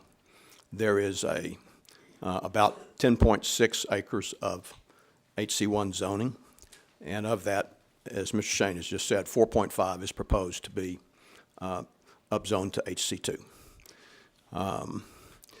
The concern that I had originally was not understanding why a 20,700 square foot building would take 5 acres. I have the same concern about why a 20,700 square foot building would take 4.5 acres. Mr. Shane was nice enough to provide that site plan to me today. I talked to him about noon, I guess, today. And I took a quick look at it, and I spent a little bit of time just doing some what-ifs. As everybody here knows, HC2, once it's granted, is forever. The 4.5 acre parcel is unsubdivided. I played a what-if game. I said if I wanted to look very carefully at how much was necessary for retention on this site, I'll just say in what I've passed out, I've arbitrarily put a black line down through the middle of the site, separating the white space, which is identified as a retention area. You've got to have good spectacles to read that, but it's identified as retention area. And if it were possible to take 7,500 to 8,000 square feet of property behind and adjacent to the proposed footprint of the building and do the retention in that area, and I'm not here to practice engineering tonight, but I'm just saying if that were in fact possible, I would do a couple of things. I would first locate the 2 large heritage oaks that are on that site near the pond, and then I would look at the possibility of putting retention ponds where I've drawn them in those 2 areas. And if that were in fact possible, if it met the engineering criteria, that would result in 40,000 square feet left on that site that's white. Right now, as I understand it, this is proposed as an unsubdivided site. So there's nothing to stop additional buildings being built on the other side, extension of parking, anything that is not necessary for retention on the site, obviously can go on the adjacent site. Let me say that I think expansion of Dollar General is a good thing. I think it's good for the community. Fresh produce, fresh meat, that's good. My objection is not, one of my objections was taking residential land out. My objection is not the use proposed. My objection is, as you heard, Family Dollar Dollar General after 8 to 10 years, and it's been before Katrina they were there. They're moving. Retailers move. They need bigger sites. They move, they relocate. So once the HC2 is on that site, if Dollar General decides to move in the future, it's HC2 and it's anything that's allowed at that point. The 40,000 square foot site is purely arbitrary on my point. It's just an example that illustrates my concern. And so I have a conundrum. I'm not representing that that's what could happen, what will happen. I didn't hear anything that indicated there would be other development on that site, but I didn't hear anything that there wouldn't be other development on that site if it's available. And so how do you get out of the question of HC2 being potentially too restrictive? How do you get out of the question of that 40,000 square feet, if it's available, turning into a gas station at some point with 4 pumping units, eight cars at a time? One thing you do, if you'll look carefully at the fine print on that little drawing I gave you, if you take out at the belt course there about 4.5 feet of space from front to back, and if you say you need to take 2 feet out of the sales area and 2.5 feet out of the the service area in the back, all of a sudden you're down to conforming use. So for that 700 square feet, to put HC2 on that 4.5 acres forever is what I object to, because nothing's forever except the zoning. And the retailer may not be there, but the next retailer or business or whatever it is will be there, and it may be sooner, it may be later. And so that's my concern. I don't know if I've used the whole 10 minutes. Somebody else may want to talk. Okay, thank you. Got about 3.5 minutes left for anyone else that wishes to speak on this. Yes, sir. State your name and address. My name is Rick Casanova. Excuse me. I own property on Burning Road. I've moved to Mandeville, to St. Tammany Parish, to enjoy the quality of life that St. Bernard, listen to me, St. Tammany had to offer. I continue to enjoy it. I hope to build up there one day.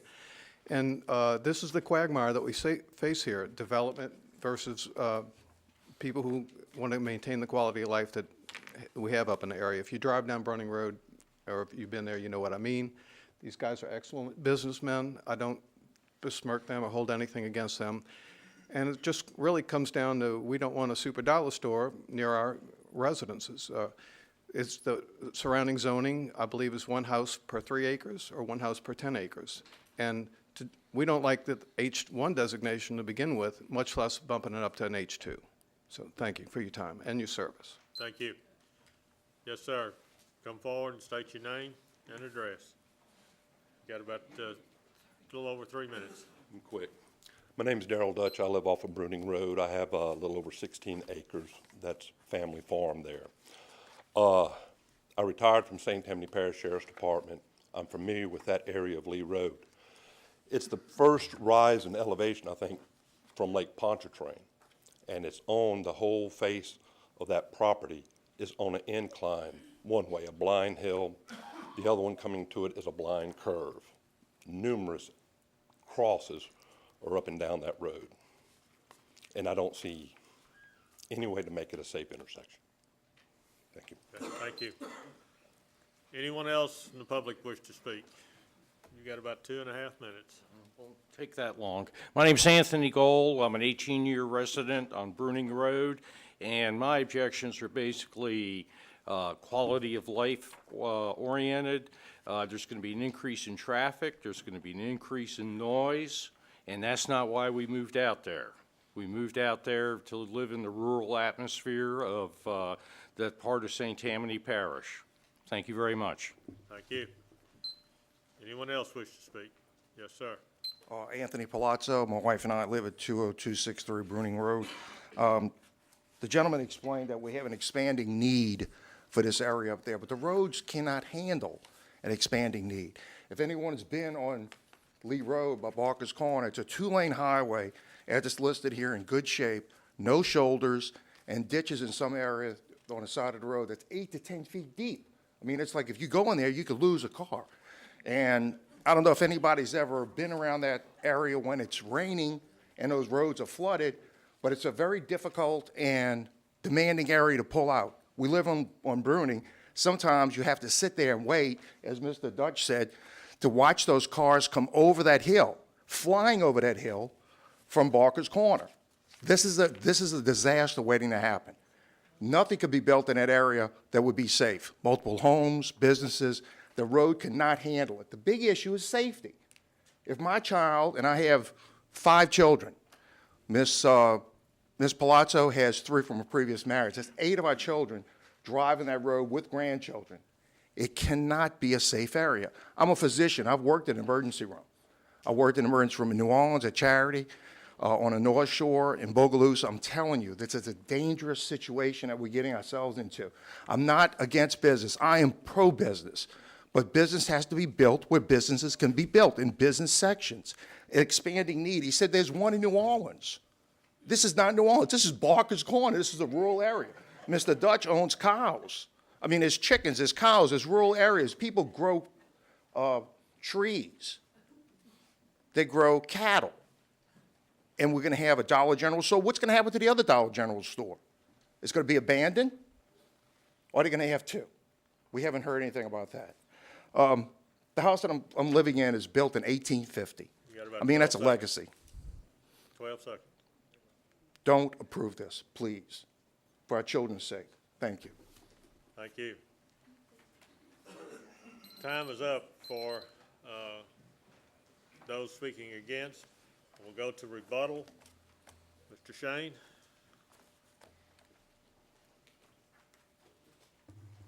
How many minutes? You had 2 and you got 5. I Total have 7 minutes. I have 7. Okay, thank you. I guess in response to some of the comments made, we do intend to abandon the current location, and we'll only have one Dollar General store. There's no reason for 2. Maybe I didn't make that clear earlier, but again, I recognize that this is not New Orleans, it's Lee Road. I happen to be a native also. In fact, I grew up on the base of Lee Road and know that area pretty well. And the Lee Road of today is far different than the Lee Road of yesteryear. It's still wonderful. It's still primarily rural. And I understand why people move there, live there, and want to embrace the quality of life that they have. I believe that if we were suggesting that you rezone residential property, or if we, in fact, you'll notice that no one has suggested that they have a residence that abuts this property or is across the street, and it's because they don't. Actually, the property, the 4.5 acres, is nestled within around 15 acres that's currently owned by the same party. There was actually a good bit of consideration given by Dollar General and Dorsey Development as to what the needs of that community were. And we believe that there are many customers, both current and prospective, that would relish the idea of having a store that would provide, again, some of the products that I mentioned earlier. I think that with regard to the traffic issue, this is a state highway. Not only do I think it's appropriate to have HC2 zoning, but we're going to need to get permits from DOTD. And as you probably know, but if not, the public should know, that in order to get driveway permits from DOTD into the site, we're going to have to submit traffic studies. So the issue of safety is not going to be compromised by the change of zoning. I mean, for that matter, the property is already zoned HC1. It could be subdivided into 4 parcels. It could possibly have multiple driveways, all of which would need the same driveway permit from the state and the same driveway or the same type of traffic studies. My point is that I think safety is a very important issue, but it's not one that's being compromised by virtue of this request and change of zoning. I do not believe that the future uses of this property, if there is a use after Dollar General, it's not going to be driven necessarily by the permitted uses in HC2. The uses are going to be driven by what the market will sustain. Developers and businesses do not buy or lease buildings just because there is a particular permitted use under the current zoning classification. Certainly, they need to know legally that the use they intend to make is in fact a permitted use. But they select a location based off a variety of factors. And I'll just globally define that as market, meaning if people want and need certain things, somebody will try to figure out if that's the right spot for them to provide what they think people want and need. I think it's easy sometimes for all of us as residents and you as a commission to have what I call a phantom fear of all permitted uses that are in a classification. There's no way that I could critique each use in HC2 and tell you that it would work every time out at that location. I would also tell you that there's no way that I could assure you that every HC1 use, and by way of example, a restaurant with a lounge, current permitted use on this property. I can tell you that there could be a situation that you could have a large enough restaurant with a large enough lounge that might compromise quality of life and safety considerations, etc. So again, I don't dismiss the concerns about the change of zoning and other uses. I only tell you that I think you have to take that in consideration when you do this balancing act that your commission is asked to perform, to figure out, is this an appropriate use It is already designated as a commercial tract. The need for intensification is because of the proposed square footage, which has already been skinnied up, if you will, to the most efficient and smallest size that Dollar General can do for the market concept. I said that I would try to address some of the impact concerns that I heard this evening in my remarks, and I will do that by saying that if it is a difference maker, my client is prepared to offer a deed restriction that would attach to the property, that would run with the land, that would run in favor of the residents, that would assure them that there would not be multiple structures, that there would not be multiple uses, and that the use that would be made at this location would be a use, and we wouldn't want to limit it to Dollar General by name in terms of it being the only retailer, but to that type of use. This is not an attempt on my part to create an elephant use where we could have a lot of uses that some may not want, but we understand that maybe things like liquor stores and maybe things like convenience stores with gas stations are things that the people may not want at that location. My client would be prepared between now and the time this matter goes through the council to work on a deed restriction, certainly present that to the residents so they'd have the chance to see it. The last remark I would like to make is that this project is on an extremely critical timeline. And I say that because it is very important that we get a recommendation from you this evening, hopefully a favorable recommendation, but in any event, a recommendation. Further delay through table or community meeting will not allow this project to move on the suggested timeline. That's not my way of asking you to either vote yes or suggesting that there's going to be a grave consequence to you. I only tell you candidly that the business conditions that this deal is under is such that we would like you to make a recommendation this evening. So in summary, let me say that remember, I have amended the petition and I have now offered, although it cannot be a part of your recommendation, I have offered that before this matter goes before Mr. Sharp and the full council, that we would present a deed restriction that would limit the site to one structure and would also negate the possibility of the uses that would seem to be most incompatible by the neighbors that live in that area, so that they won't have a concern about a hotel, motel, a liquor store, a convenience store with a gas station. With those things having been said, I ask you to consider making the recommendation of HC2 this evening. Thank you. You must have been watching the clock up here. All right, I'll go back to the rebuttal from those that are against.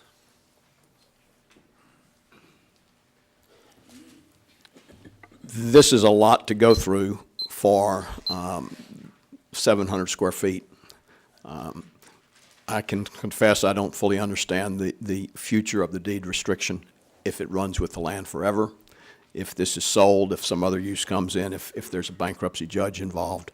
You know, that's a legal issue, and I don't know how it works in terms of what Mr. Shane offered not being part of whatever recommendation you actually make tonight. Seems strange to me, but again, I'm not familiar with how that would work. I'll just say that HC2 does run forever. I don't know if the deed restriction does. And I will say that the first time that anybody that I'm aware of that lives in the neighborhood saw this site plan was at, well, actually, they haven't seen it yet.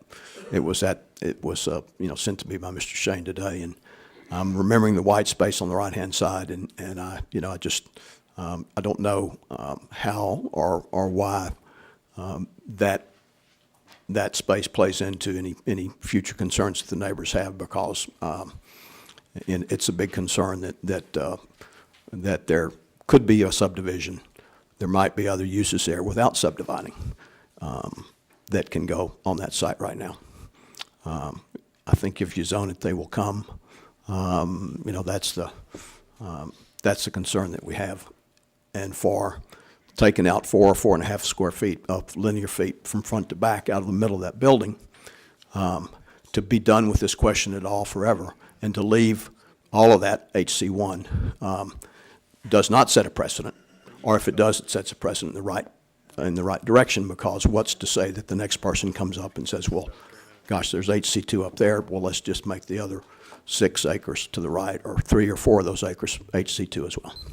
So, thank you. Okay, thank you. To answer one of your questions, I turned to legal, our legal staff, and the deed restriction stays with the land forever. Okay, just like the zoning would. Anyone else wish to speak? Okay, I'm gonna close the floor to, okay.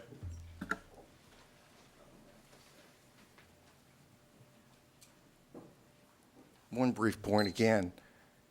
If anyone is familiar with Lee Road and knows how wide it is in front of this establishment or this new project that we're talking about, there is no shoulder. There is road, and then there's ditch. That's it. It's going to be very difficult for having all those students come down Lee Road, school buses, trucks. Lee Road is one of the shortcuts for all those trucks in Folsom, the dump trucks every morning, you know, by the tons of them that come down that road. Fly down that road over the corner, like Mr. Dutch said. There's a fire station right there. They can get the statistics on the number of accidents they have. But Lee Road is a very dangerous road. I mean, I think some people have seen a bumper stickers, pray for me, I drive Lee Road. All right? I mean, you know, it sounds funny, but it's not if you live on that road. It's dangerous. It's a dangerous road. And what you're doing by doing something like this is increasing the traffic. That place is going to bring more people from Folsom, from up on Lee Road, from down Lee Road to this plot. So what you're doing is you're actually increasing the traffic on Lee Road. When I pull out on Lee Road in the morning, I have to wait sometimes 5-6 minutes for the trucks to stop, the cars to stop in the morning to bring my children to school. This is a very dangerous area, and I'm very concerned about the safety. If the road was 3 lanes or 2 lanes with wide shoulders where someone could pull over, I think it'd be a different story. I might not be as adamant and verbose about this particular subject as I am now, but I'm very concerned. I'm concerned about something that we can't pull back. You know, if you're going to increase the traffic on that road, that's going to be forever. And again, what's going to happen to the other Dollar General stores? Is it going to be an abandoned building? It's going to be an abandoned building now? What's going to happen to the other Dollar General? Yeah, no answer. You know why? Because it's going to be abandoned. They're going to move to a bigger store. What happens when that store is not big enough? They're going to sell to another store like Winn-Dixie or Rouse's, or they're going to put a Rouse's there up on Lee Road. Once you change this, it's going to be changed forever. So that 22,000 square foot store might be a 44,000 square foot store, or 2 of them together. All right, like a super Walmart. Walmart's coming into the community now. They have what they call Walmart Express, which is Dollar General on steroids, just a little bit bigger. And they're booming all over the United States, and Walmart is banking their future on very small communities like the Barker's Corner, Lee Road community, to build stores like that. So again, my main concern is the safety of the people that live there, the people that drive that road, like his wife that used to teach on Lee Road. Lee Road is a dangerous road, very dangerous road. Thank you, gentlemen. I knew you make the right decision. Appreciate it. All right, about 10 seconds left on the rebuttal side. 10 seconds. I'll be very brief. I am concerned mostly about many of the things that are talked about here tonight are the value of our homes. We're afraid that that value will go down. We moved out 30 years ago. My name's Carol Mancuso. We moved to this area for the country living and for the seclusion that we could have from the city. The Mr. Dutch and this gentleman that brought up the road conditions, that's McIntyre Hill right there, the highest point in South Louisiana. When you have cars barreling down that hill and then customers exiting from a large store, you're looking for trouble. Thank you. All right, you're actually over time. Okay, thank you. No, you're without overtime. So we're going to close the floor to the public and bring it back to the commission. Ms. Casabon. Yes, for those of you that don't know me, I was born and raised on Lee Road, Middle Road, actually, and that's where I learned to drive. It is, I don't know if you knew what it was like 10 or 15 years ago. The road has been improved greatly, and it would be 3 lanes, but people don't want to sell or give up their land on each side of their road to do that. So that's why the road is like it is. I had great concerns about the Dollar General when they put it in to begin with, because the hill that the Dollar General is on now is unbelievable. You have to wait. What I'm trying to say is, I do not see the site where they're proposing the new one to be. I picture it or propose that it is a safer site would be because your line of distance, you have to wait to see if something's coming, because this one's on top of a hill, the present one. This one is more or less in the bottom of the hill where your site, you have a great deal of sight to be able to pull out. My concerns were where it went, that I was concerned about Burning Road, and they, I was surprised and didn't know about them leaving the buffer between Bruning Road and the land that's there now. I've known Daryl all my life, and I agree, it's been hellacious wrecks there, but in that community, there's more people than just right there at Barker's Corner. We have 40, we have 437, we have a lot of people in that area that would not be driving the Lee Road to go all the way into town to get groceries. I think it would benefit that whole community, and when I say the whole community, like I said, it's a pretty big area that does not have a grocery store. I think Folsom is the closest place, and then into Covington. It's the 2 places that you can get the produce and et cetera. I think this would add, I'm interested in the bigger the produce and that kind of thing, as far as rezoning the present A1. I do have I'm very reserved about that I would like to see them be able to put this into the existing zoning of the HC1 and be able to fit this in. I don't understand it all. I'm not an architect, whether this is going to be needed for, I know we have to have a certain amount of parking places for that size building. And, you know, with the drainage and so on, I know that they have to have that too. Those are some of my concerns. But as far as needing it, and as far as the traffic and the safety, that it would be in that particular location, it would be no dangerous than what the present one is in that particular area. With the way it is set up now, with the buffer between Bruning Road and the fences and so on, I think that the particular area would be buffered to an extent. The landscaping they would have to meet, I don't know if y'all are aware of that. They've just put one in on Highway 25. I don't know if it's the same size or if it's a little smaller, but there was no way. I'd like to have a heart attack thinking, how are they going to do this? But they did it. Landscaping looks great, and it is quite safe getting in and out at a bottom of the hill also. So I think the company themselves want it to work. They don't want anybody in danger or getting killed, getting in and out. That they have looked at these things, and they have come up with some pretty good solutions. I'm going to listen to the rest of my commissioners and see how they feel. Thank you, Ms. Casabon. Mr. Matthews. Well,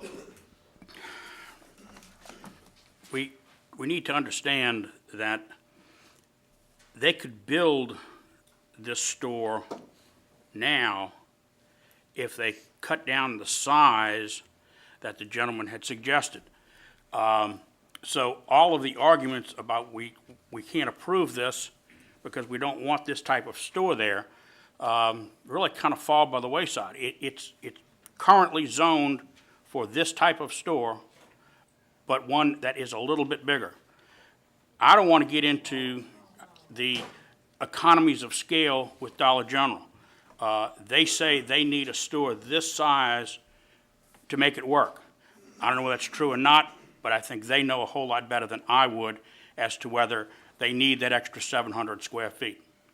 If they do, then they need the upzoning to HC2.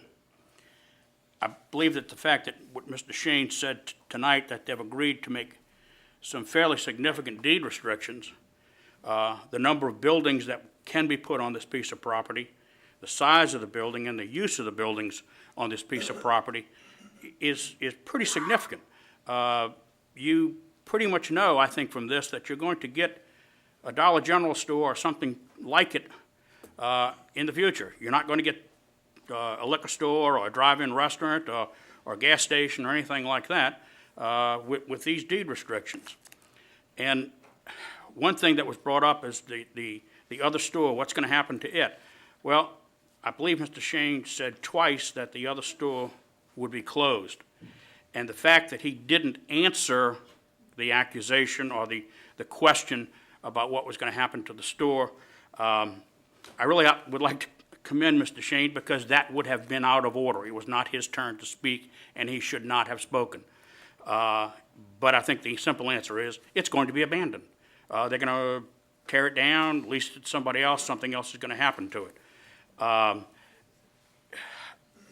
Listening to Martha talk about what is out there and what may well be needed there, I think she's right.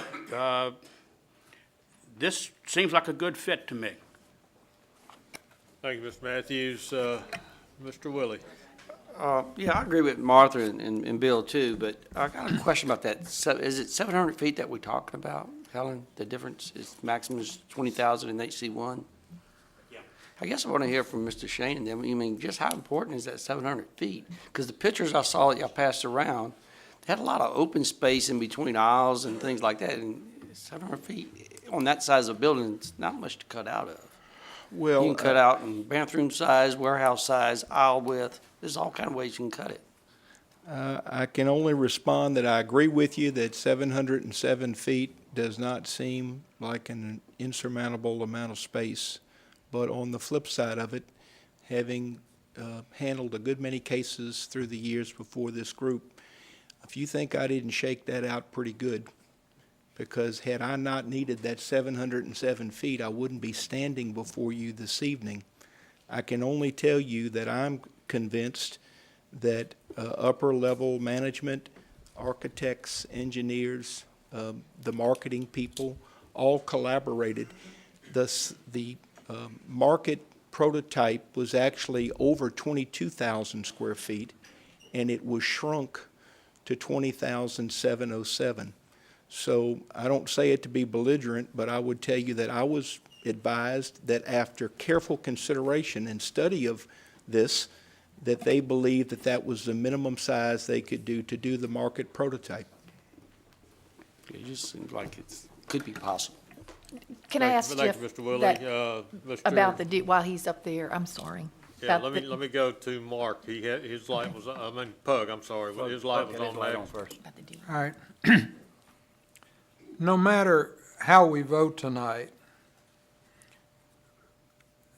the side that's not satisfied with the vote has the opportunity to appeal before this is heard before the council. Jeff, would it be possible within that time frame to have a designated people to meet with from the community? I get the feeling that some of the things they heard here tonight, they're hearing for the first time, like the shrinkage of the property that's being requested for rezoning, and the offer to put some deed restrictions on, and the fact that some property would not be developed.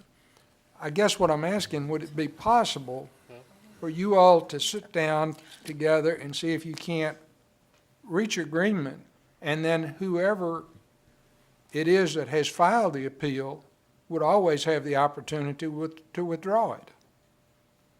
I think the answer is absolutely yes. And what I meant to suggest was I realize that the details of the deed restriction have not been developed. I realize I only gave concepts, but I tried to be pretty particular so that this record will reflect what I think would be the most critical things that hopefully many of the residents would be looking for. We would put together a proposed deed restriction and certainly share it with Mr. Floke if he's the point person. Quite frankly, I did not know of Mr. Floke or any of the other parties' interest or involvement in the case, and I don't say that to criticize them. I doubt that many of them maybe knew that I was handling the case till today or yesterday. So the point is that it does not, as I told Mr. Floka tonight before the hearing, tonight's hearing is very important, but it's only the first step, and that we hope to continue to have communication. It may sound trite, but Dollar General is already a corporate member of that community, and we want to continue to be a good corporate member of that community. These people and many others, quite frankly, are their customers. We have every reason to want to sit down and talk about the very issues that are important to us, but also the issues that are important to them. So I would hope that we could strike a deal between now and the time that the council hears this matter. Would you explain the deed restriction that, I think one of his questions was, does this go along with the sale of the property, and refresh my memory too? The deed restriction is a legal instrument that would be drafted so that it would run with the land, to mean that it would not matter if there was a change in ownership of the land, if there was a foreclosure by a bank, if there's a change of tenant. And the deed restriction would specifically run either in favor of an association, and if there is no association, a group of individuals by name or properties, so that if, as they move out in the years to come, their successors would have the ability to enforce the deed restriction. I would suggest to you that it would be no different than a restrictive covenant that you find in a subdivision. It would have an amendment provision that would prohibit amendment without the concurrence of the residents. So if anyone's concerned about, well, how do we know they don't put the deed restriction in place day one, and 10 days later they go in and they have some ability to amend it? No, that's not the case. And as Mr. Savant knows, through his years, cases I've had and cases that many others have had, we have used the deed restriction to attempt to appease the interest of all concerned, including development. And I believe that we can put together an instrument that does that, or at least we can certainly work toward that. Well, if you did that, and one other thing, you know, if they had the opportunity to see exactly, a little time to digest some of the stuff that came up tonight for the first time, and on that buffer zone, exactly what that would entail, that strip of land that's to protect that residential community, you know, is it going to be a no-cut buffer zone? No, well, if I implied it to be a buffer zone, I misspoke. My suggestion was that it would remain its current zoning, A1A. It is 200 feet in width along Lee Road, and about 650 feet or so, I believe, in depth along Bruning Road, and it would just retain its current A1A character. So you'd have the same A1A buffering HC2 as you currently have A1A buffering HC1.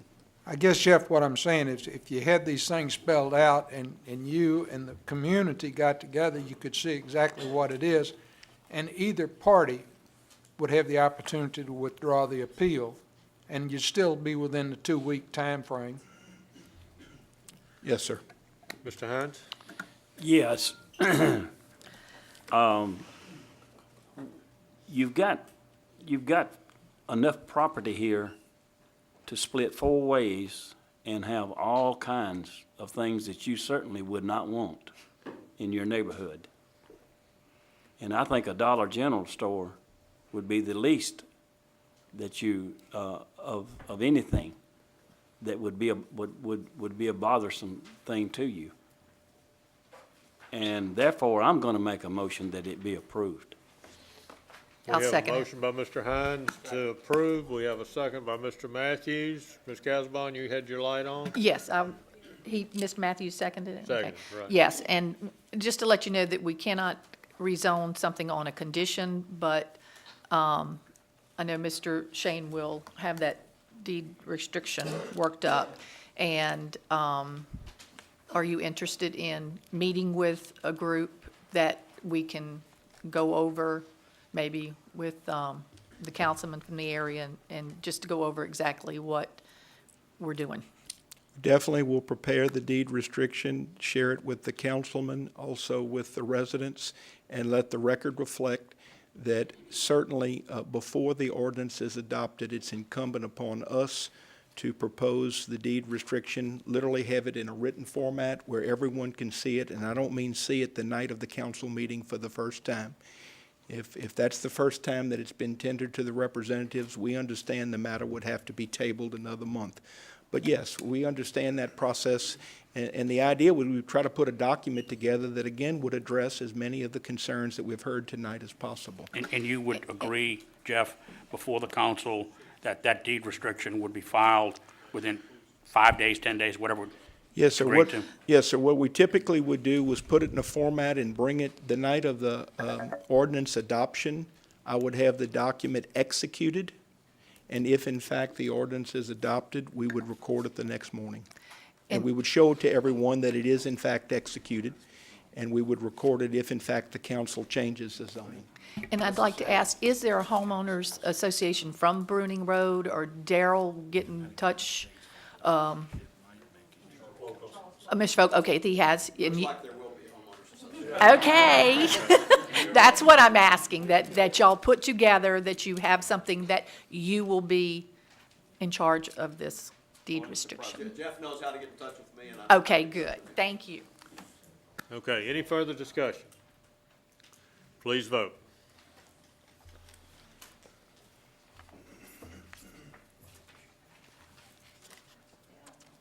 Motion carries. Thank you.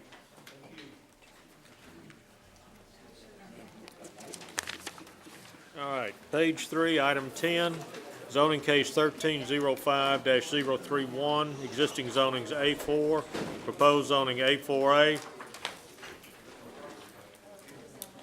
3.1 acres. Brandon Strunk is the petitioner. Habitat for Humanity, St. Tammany West Incorporated, Jeffrey S. St. Romain are the owners. Parcel located. Mr. Chairman? Yes, sir. Wait about 5 minutes to let this clear out so we can hear ourselves think. Okay. Going to take about a 5-minute recess to allow the folks to get out, and we'll reconvene here at 8:30.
All right, I believe we're ready to reconvene and move forward here. The next item on the agenda is item 10, zoning case 1305-031. The existing zoning is A4, single-family residential. The proposed is A4A, single-family residential. It's 3.1 acres. The petitioner is Brandon Strunk. Habitat for Humanity, St. Tammany West Incorporated, Jeffrey S.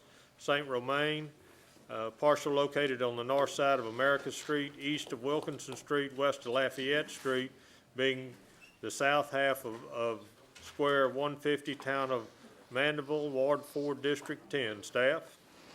The 2025 future land use plan calls for the area to be developed with residential uses. Staff does not have any objection to the request, considering that the A4A zoning district is compatible with the objective of the 2025 future land use plan, and staff would like to recommend approval.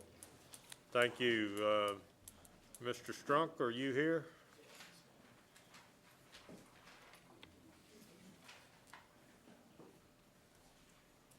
Hey, good evening. I'm Brandon Strunk. I'm with Habitat for Humanity, and like they said, we want to switch some land that's zoned A4 to A4A so that we can put a couple extra houses on it.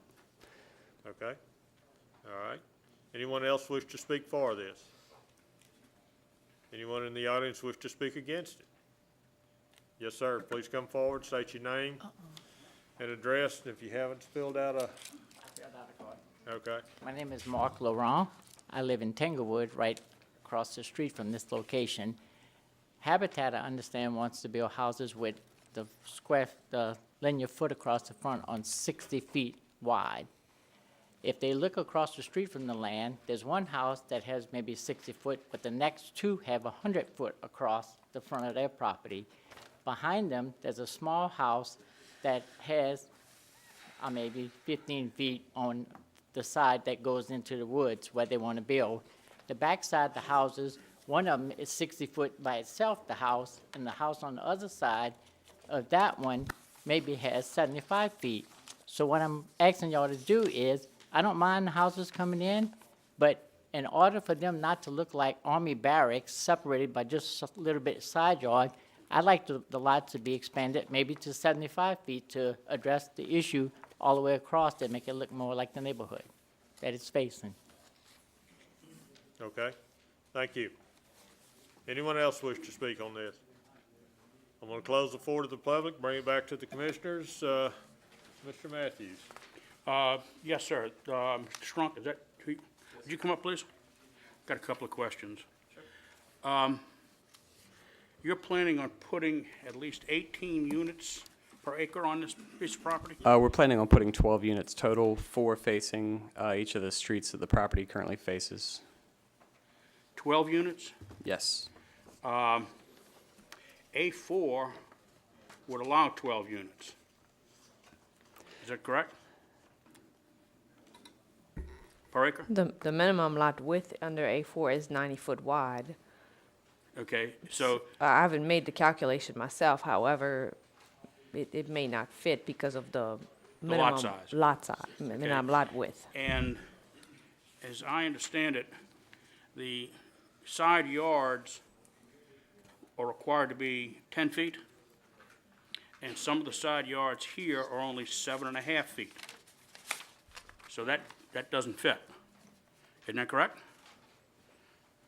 The A4A was recently amended. It may not reflect in your book as well as on the website at this moment. However, it was recently changed to 7.5 feet. You're referring to the A4 or the A4A? A4A. Yes, okay. it was recently changed, approved by council. Well, I thought I had the amended one, but evidently I don't. It allows 7.5 feet now? Yes, sir. Okay. This does, the Army barracks thing I hadn't really thought about, but boy, that's pretty good. That looks like what this is gonna be, the company street down the middle. If I may, you may not have the right diagram. If you have a street going down the middle. No, there's no street down the middle, but it looks like there would be the company street right down the middle of this, from an Army barrack standpoint.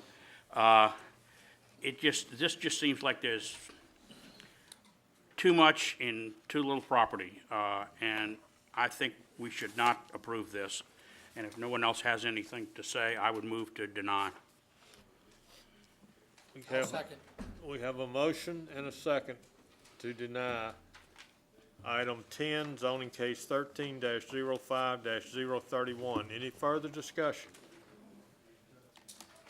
Please vote.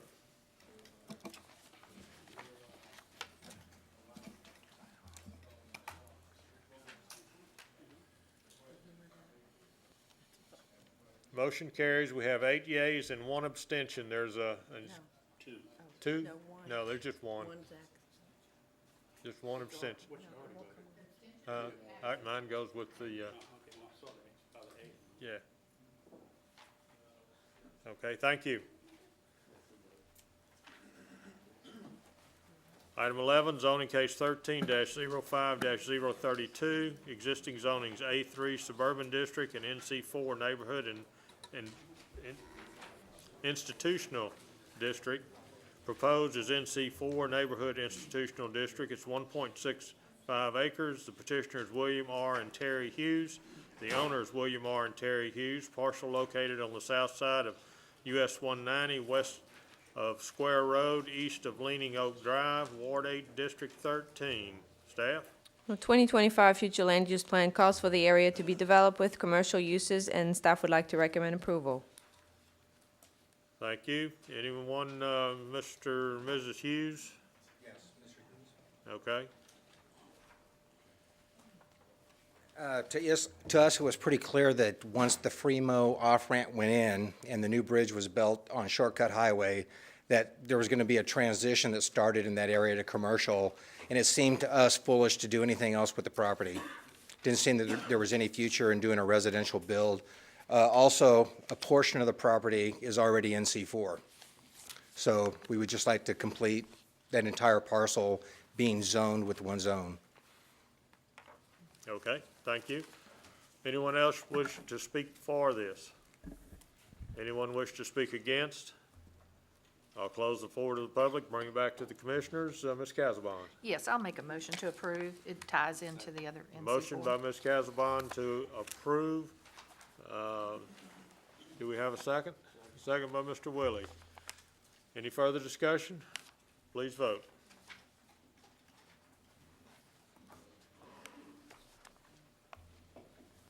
Motion carries. Thank you. Zoning case, item 12, zoning case 13-05-033. Existing zoning is A1 Suburban District, proposed zoning is A3 Suburban District, and manufactured housing overlay, 1.254 acres.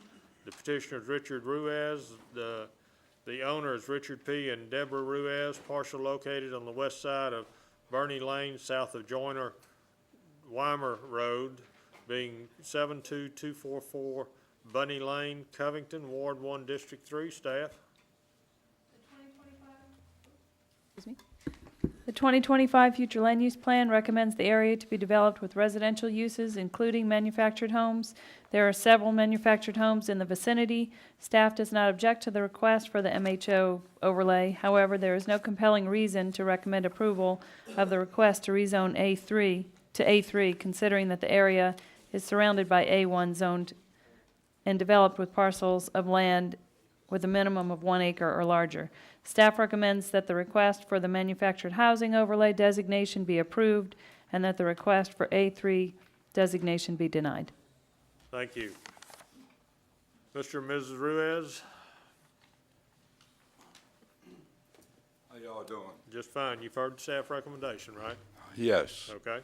We've been living out there 5 years now, and we bought the area so I could build a house in the back for one of my daughters. My youngest one passed away, so all I got is my oldest. And my wife is handicapped. She constantly falls. And they said we could build a modular home for 1,000 square foot, but she's got 2 kids. I'm in 1,300 square foot, and me and my wife keep running into each other. You know, so I mean, with 2 kids, I'm sure it's not going to be big enough for 1,000 square foot. And we just wanted to get approved for something bigger than that. Okay. Thank you.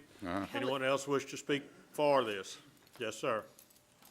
My name is Grant Coes. I'm the son-in-law.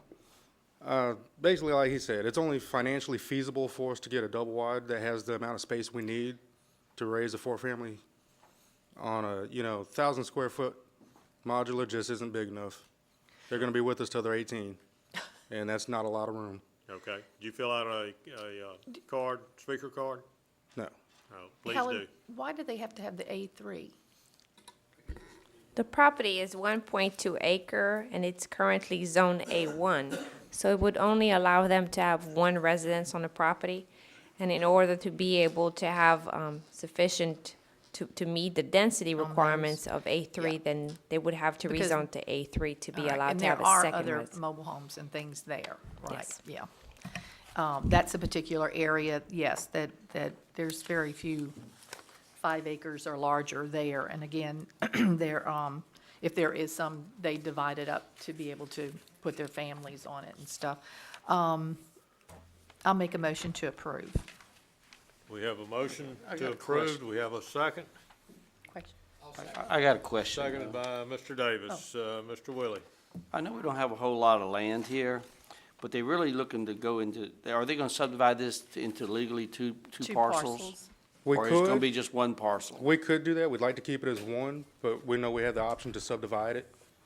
But even leaving it as one, and we've looked at the floor plans of the double wide we want, it would leave at least 100 feet of yardage between The two any of them. structures or roads. Okay, I know we in an A1 wanna area, place and it. it's a lot of A1, and I was just kind of It's very spaced stopped out. the Without division into 3 parcels, maybe we can leave it into 2 parcels. With all due respect to the gentleman who just spoke, unfortunately, because it is not part of a subdivision, it would have to remain as one parcel because of It has our to remain minor, as one parcel. because of our Okay, minor, okay, that's minor fine. subdivision rules. Right.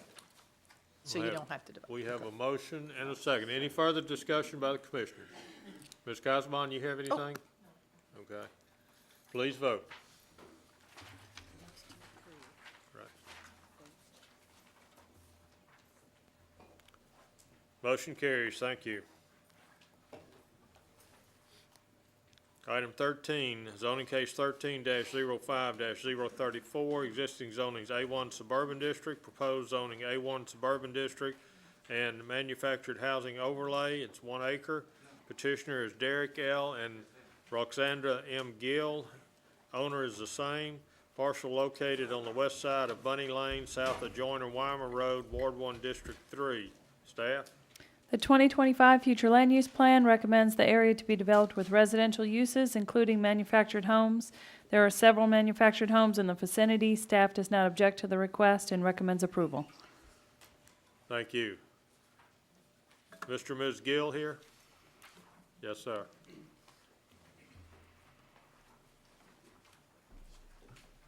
Yes, my name is Derek Gill. Me and my wife bought 12 acres out there 8 years ago with the expectation of that one day my mother-in-law and father-in-law would live out there with us.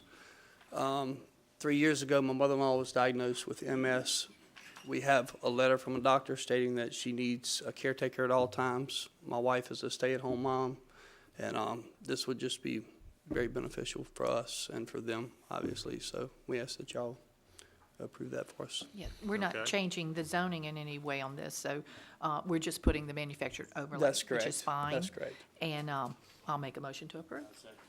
We have a motion by Ms. Casabon to approve. We have a second by Mr. Willie. I just want to be sure there's not anyone else in the audience that wishes to speak either for or against before we vote on this. Okay, we're going to vote on it. Please vote. Motion carries. Thank you. Item 14, zoning case 13-05-035, existing zonings A1 Suburban District, proposed is A1A Suburban District. It's 3 acres. Petitioner Jeffrey D. Shane, owner St. Tammany Parish Water District Number 3, parcel located at the north end of Shady Lane and Palet Drive, Ward 4, District 4. Staff? This is a 3-acre parcel of land that, on the 2025 future land use plan calls for to be either preserved as conservation, or developed with residential uses. And the zoning change is being requested to bring the site into compliance with the appropriate zoning designation of 3 acres. Okay, thank you. Mr. Shane. And the staff recommendation? And would like to recommend approval. You can imagine why I might enjoy that.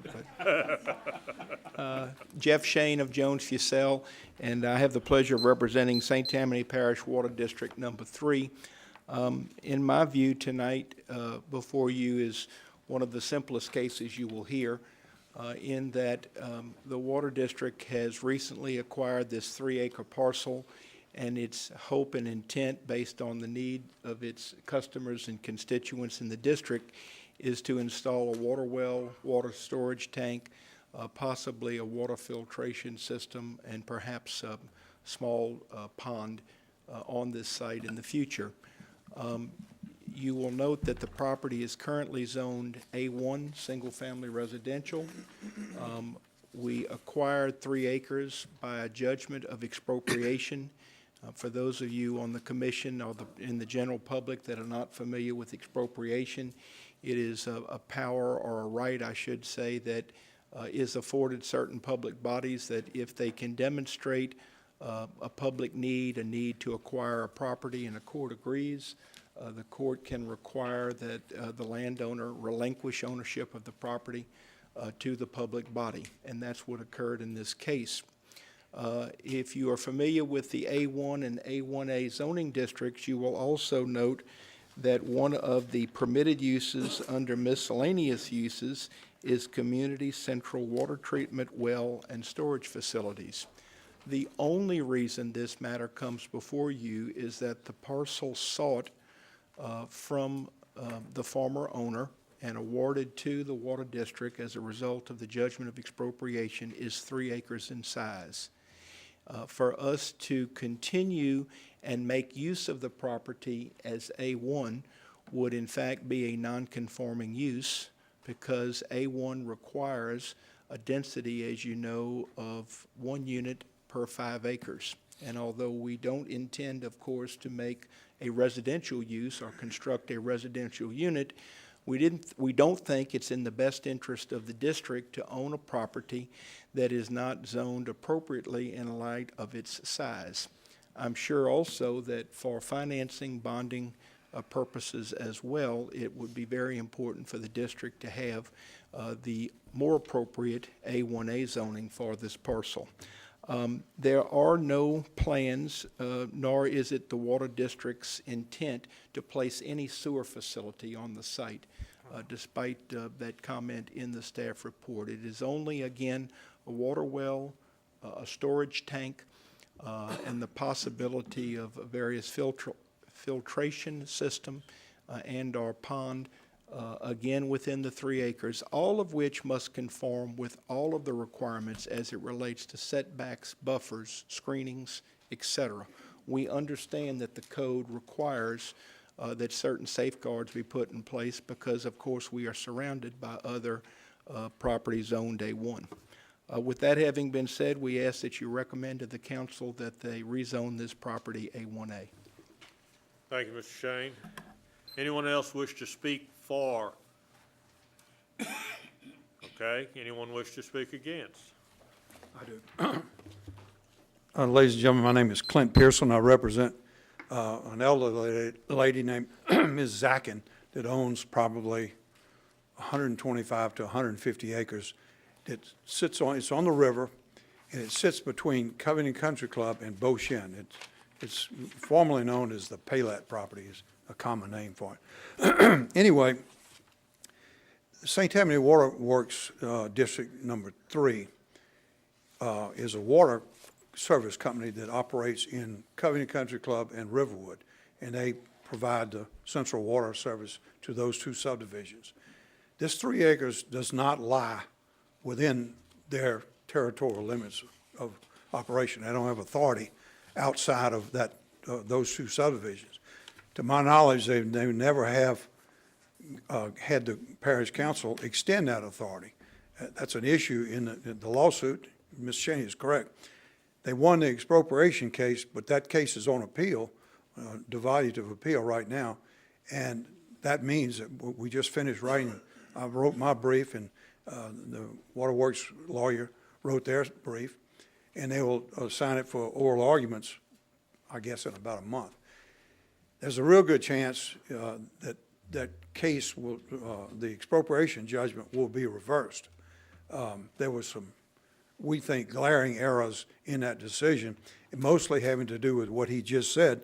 They must demonstrate a need. Let me tell you, first of all, I want to tell you that I think that the matter should be at least be tabled, if not denied, because it could be that in a month or two, the Court of Appeals might decide that, wait a minute, this property now belongs back to Mrs. Zackin and not to the waterworks. Could very well happen. Now, there's another issue. In addition to the appeal possibility that it could be reversed, and this organization would not have authority to do anything, and they shouldn't have rezoned the property. But also the issue about the need. Let me give you a little bit of history. I don't think that they need this 3 acres. No one has ever needed 3 acres in St. Tammany Parish to drill a water well. A water well might be that big. Well, why would you need 3 acres to put this podium in it, in the middle of it? The reason is, all the history of water well drilling is that all these subdivisions require about 1/4 acre to drill it, put their tanks and the pumps and generators on. In 2003, St. Tammany Water Works, number 3, District 3, decided to buy 1/4 acre that sits right next door to their water tower that's in Covington Country Club. For those of you who are familiar with it, that tower sits in the middle between 2 golf fairways. I'm sorry I didn't bring I had some big blow-up mounts, but I didn't bring everything with me. This dot right here is their tower. And this is a fairway, that's a fairway. This is Riverwood. This is in Covington Country Club.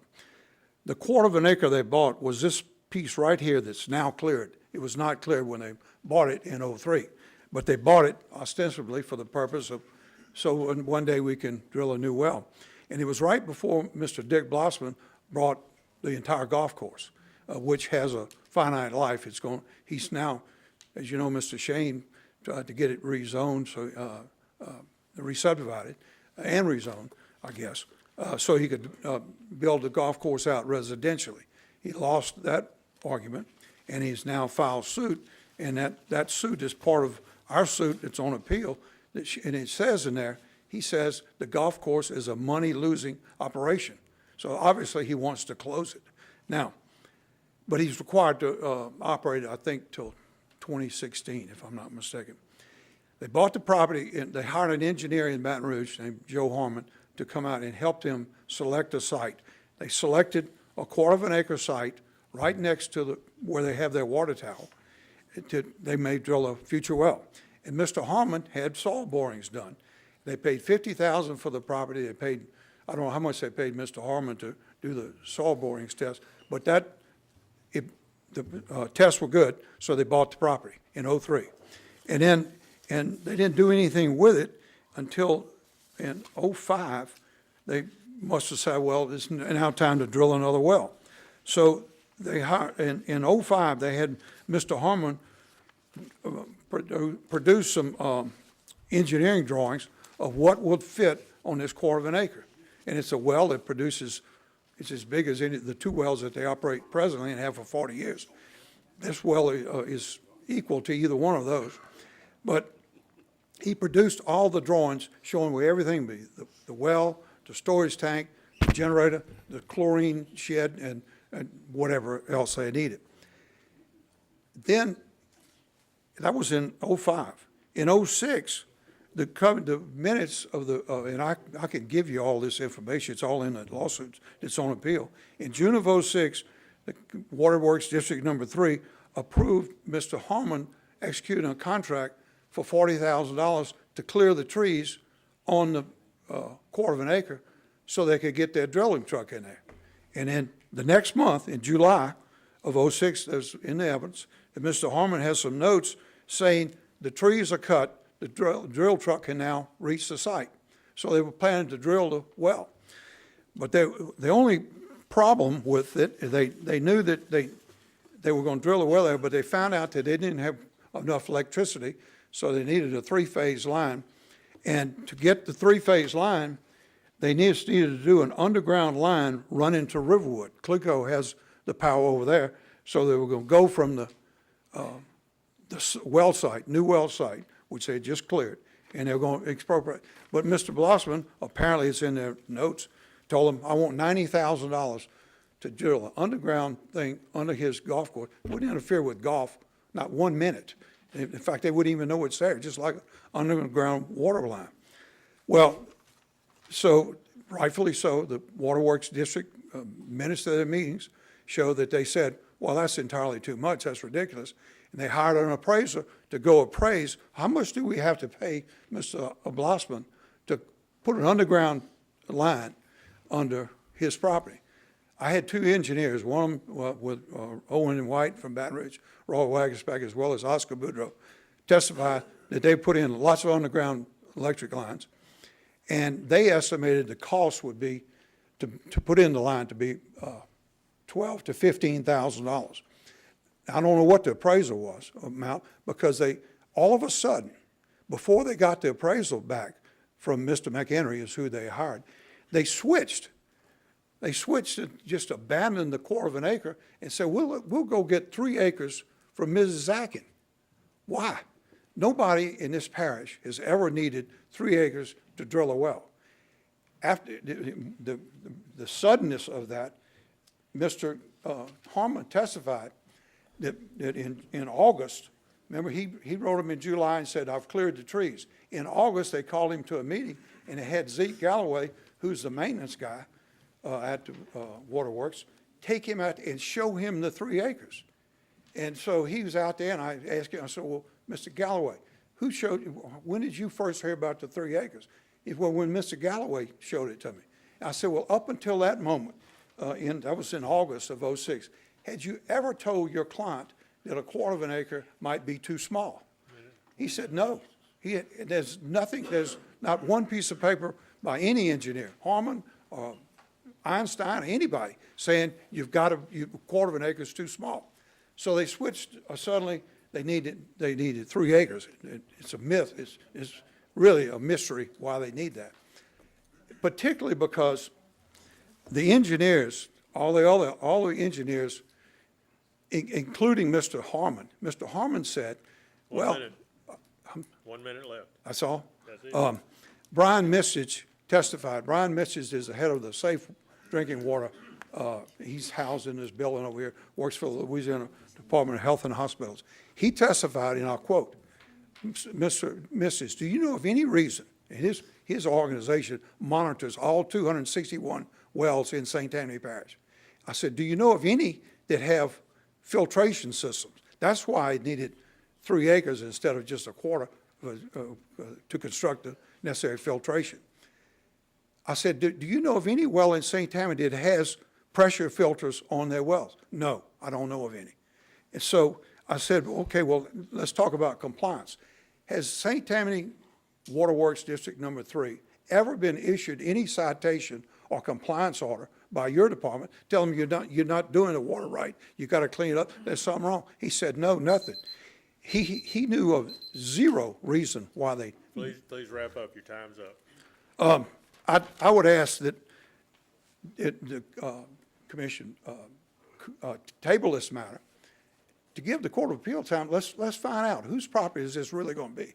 Mrs. Zackins, who she lives there. She has for years and years, and she just does not want a water tower and a water plant in the middle of her property. Thank you. Thank you. Rebuttal, Mr. Shane. 5 minutes. With all due respect to Mr. Pearson, who's a longtime friend and certainly a respected attorney, I hope he saved a lot of that argument for the Court of Appeal. And I don't say that sarcastically, but I really believe that the issue before you this evening is one of zoning. I suggested that this may be one of the simpler cases that you hear tonight, and I still believe it is. I would suggest to you, though, just to take a moment and go into the arguments that Mr. Pearson made. The title to the property is in fact vested in the water district. Although the case is on appeal and could be reversed, if it were reversed, if you will look at the permitted uses in A1 and the permitted uses in A1A, they are literally the same. Literally. The only reason the A1A zone is needed is because of the 3-acre configuration. So that although I don't believe the arguments for public necessity or the alternative site or what you can or cannot do on a 1/4-acre parcel that was previously acquired are relevant as it relates to your consideration, I would only say that if you have a concern about what happens if the council rezones this property A1A and the Court of Appeal decides that Mr. Pearson's client in fact should be entitled to own it, I would suggest to you there's no negative consequence to her whatsoever, and in fact there may be a small but positive consequence in that she now has 3 acres that if she wished to create as a lot of record, she could do so and have a single-family residential site. I'm not suggesting she would have to. She can continue to keep it as one large tract of 125 acres. She can eventually re-subdivide it with a density of 1 unit per 5 acres under the current A1, but it doesn't preclude any options. And so again, I have not heard a reason why a 3-acre parcel that has been awarded to the Water District should not be rezoned to A1A to make it a legal and conforming parcel for the use that it intends to make.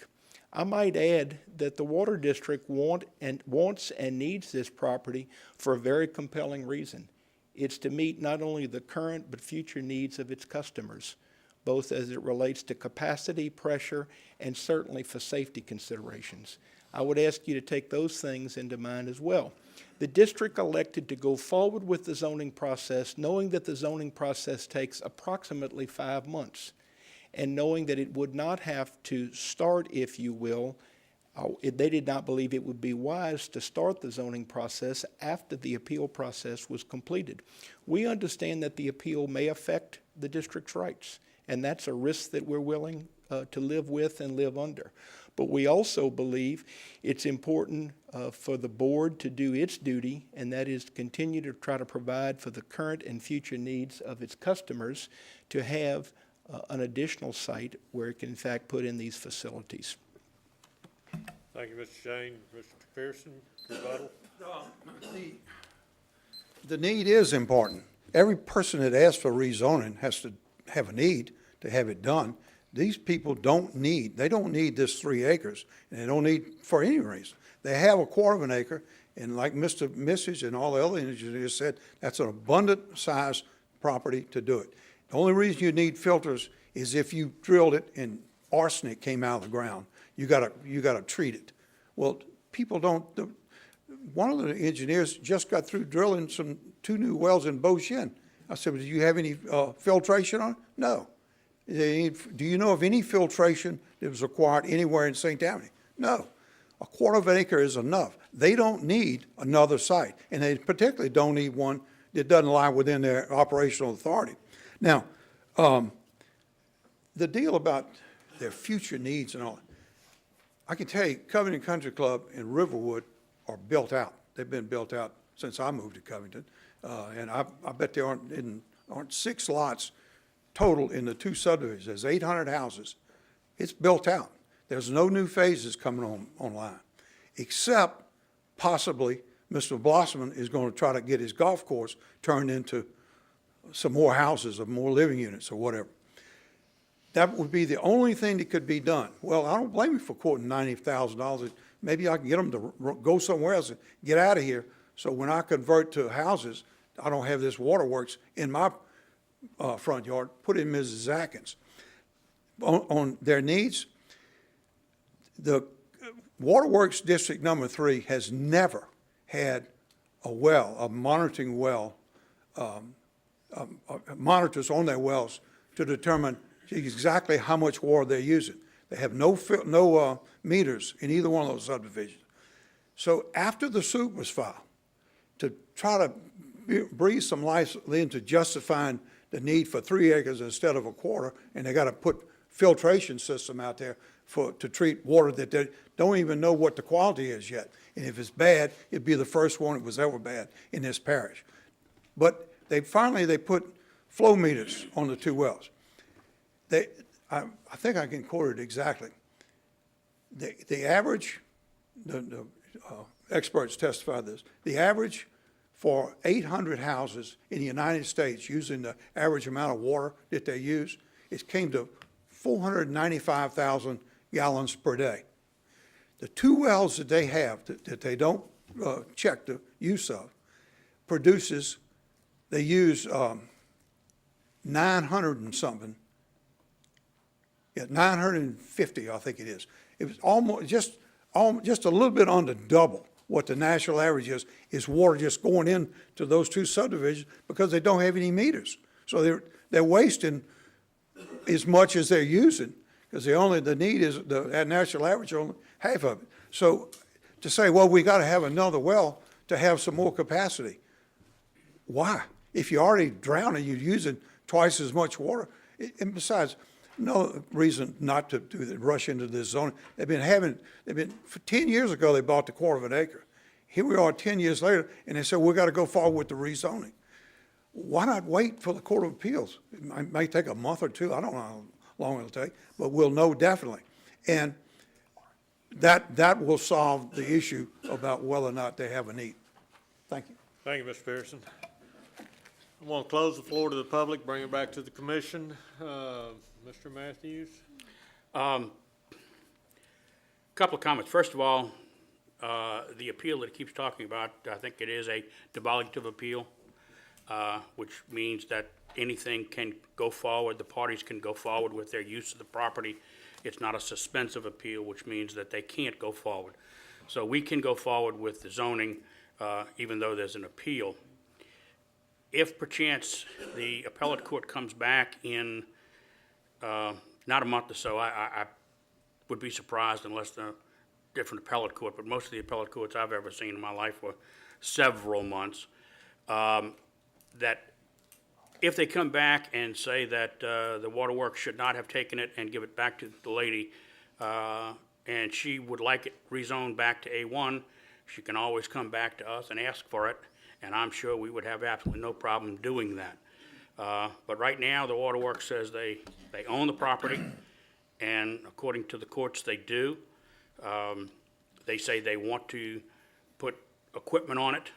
A1A looks like it's tailor-made for that. Under accessory uses, it's miscellaneous, community central water treatment, well, and storage facilities. And that appears to be pretty much exactly what they're asking for. And I see absolutely no reason that we would not approve that use under A1A. And I would make a motion to approve. We have a motion by Mr. Matthews. Do I hear a second? I'll second. Second by Mr. Davis. Mr. Davis, you had your light on next. Yes, just to verify with Helen, on the Parish side, we did verify that this property is in ownership by the St. Tammany Parish Water District 3, right? Correct. Yes. And Yes, it has. basically, it's 3 acres, and A1A is 3 acres. Yes. So I don't see where the difficulty problem is. As far as lawsuits and everything like this, I'm not as esteemed like this gentleman here who is a lawyer, but as an engineer, if you have 3 acres and an A1A is 3 acres, it sounds pretty easy. Ms. Gazabon? I was just wondering, Jeff, Water District 3, what else does it service? What's its area? Those are the areas that were The described earlier, Riverwood and Country Riverwood Club. Country Club and that, okay. Anything else?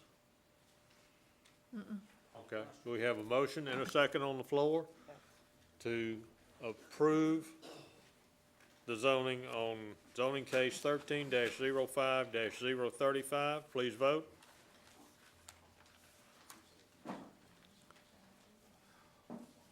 Motion carries. Thank you. Item 15, zoning case 13-05-036. Existing zoning is NC1 Professional Office District. Proposed zoning NC4 Neighborhood Institutional District. It's 2.392 acres. Petitioner is Michael Soche. Owner is Daisy Gaines. Parcel located on the north side of Shortcut Highway west of Joan Avenue, Ward 8, District 12. Staff? 2025 future land use plan designate the front of the site to be developed with commercial uses and the rear of the site with residential uses. Considering that Shortcut Highway is developed with a mix of retail and service businesses, staff does not have any objection to the request and would like to recommend approval. Thank you. Mr. Soche. Yes, members of the commission, Mike Soche, President Gulf States Real Estate, 109 New Camellia Boulevard, Covington, Louisiana. I'm here representing Miss Daisy Virginia Gaines in the rezoning of this property, and Helen, I believe, passed out a little packet. Does everybody have a little packet? Those of you who may not get over to the Slidell area, this should orient you to this particular site. As you can see on the first aerial, it is located literally within a quarter of a mile or so of the new interchange, the Fremo interchange, toward the city of Slidell. It is very near the new Fremo Town Center that's under construction right now. If you go to the next sheet, you'll see a blow-up of the site and a couple of photo options, photo 1 and photo 2. Those photos, the next photo is the adjacent, is a tire store next door, Williams Tire Store, immediately adjacent to our property. And then photo 1 and photo 2 are photographs of new like-kind buildings of what I'm proposing to do on this particular property.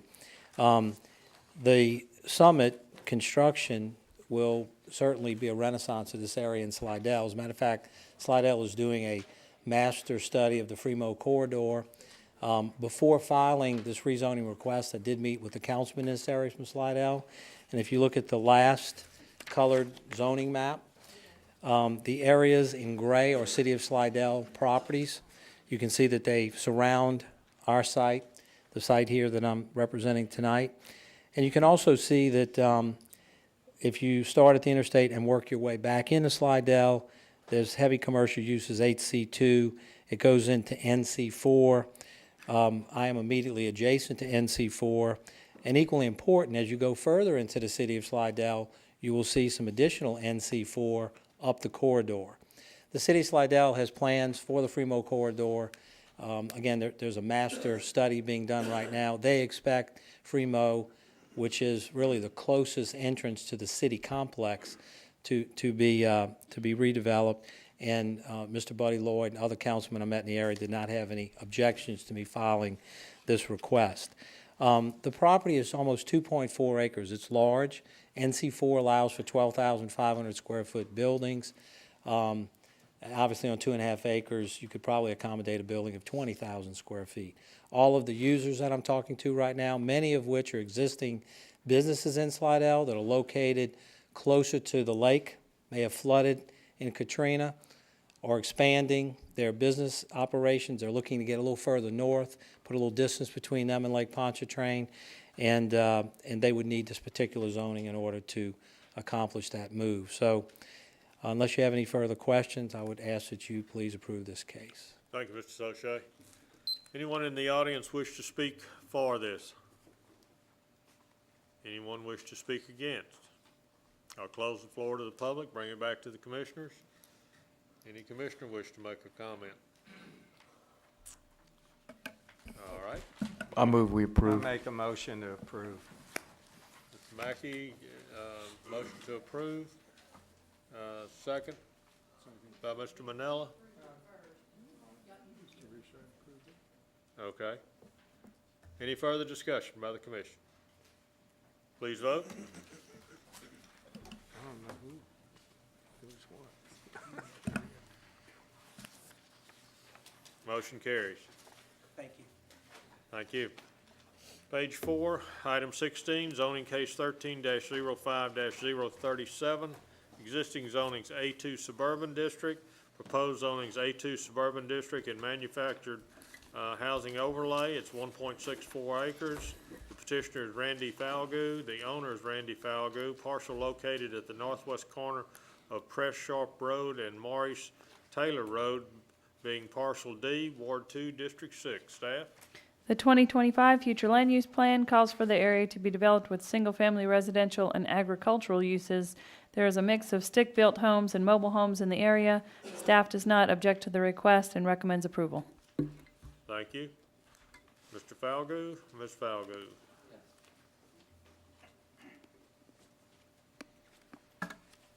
Well, there's not much more to say.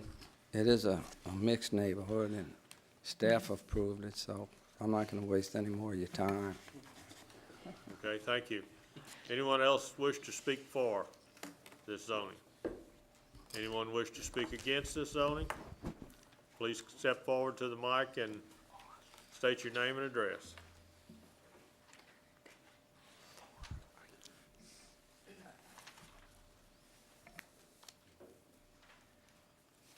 My name is Linda Prattini.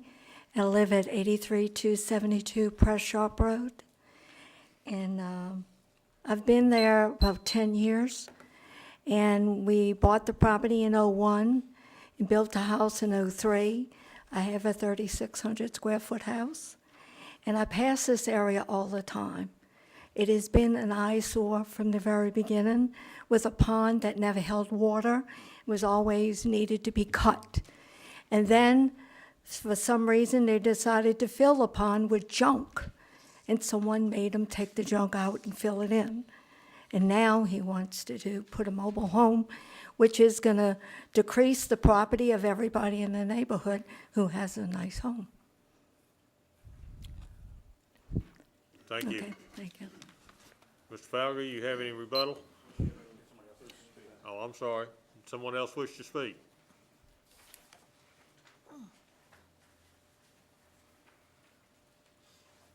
My name is Oscar McCain. I live at 22509 Maurice Taylor Road. I'm adjacent to the property.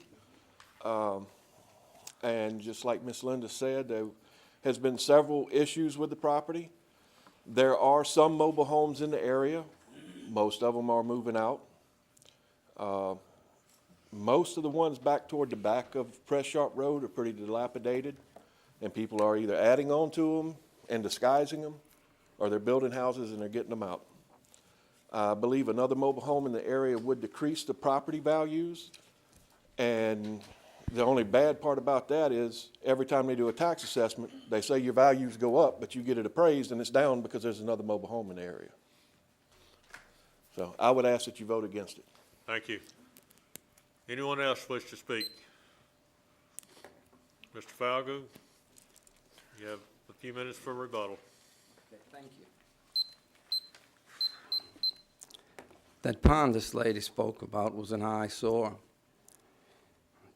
Junk, she's right, but it's been completely filled. The neighborhood is probably 10 times better than it was when I bought that property. It had 2 mobile homes on it when I bought it. It was originally 7 acres. I broke it into 4 parcels. One parcel has a mobile home, one parcel has a house. This is the last parcel. And if they feel that strongly, they could buy it and do what they want with it. Okay, thank you. Do you have any rebuttal? Linda?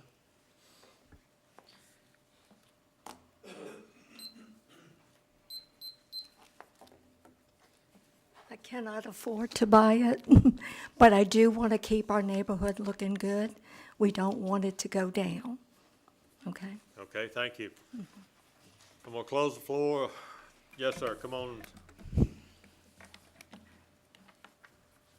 The partial was originally 7 acres, and it was broke down into 5 parcels. Each individual bought 2 parcels from Mr. Falgout.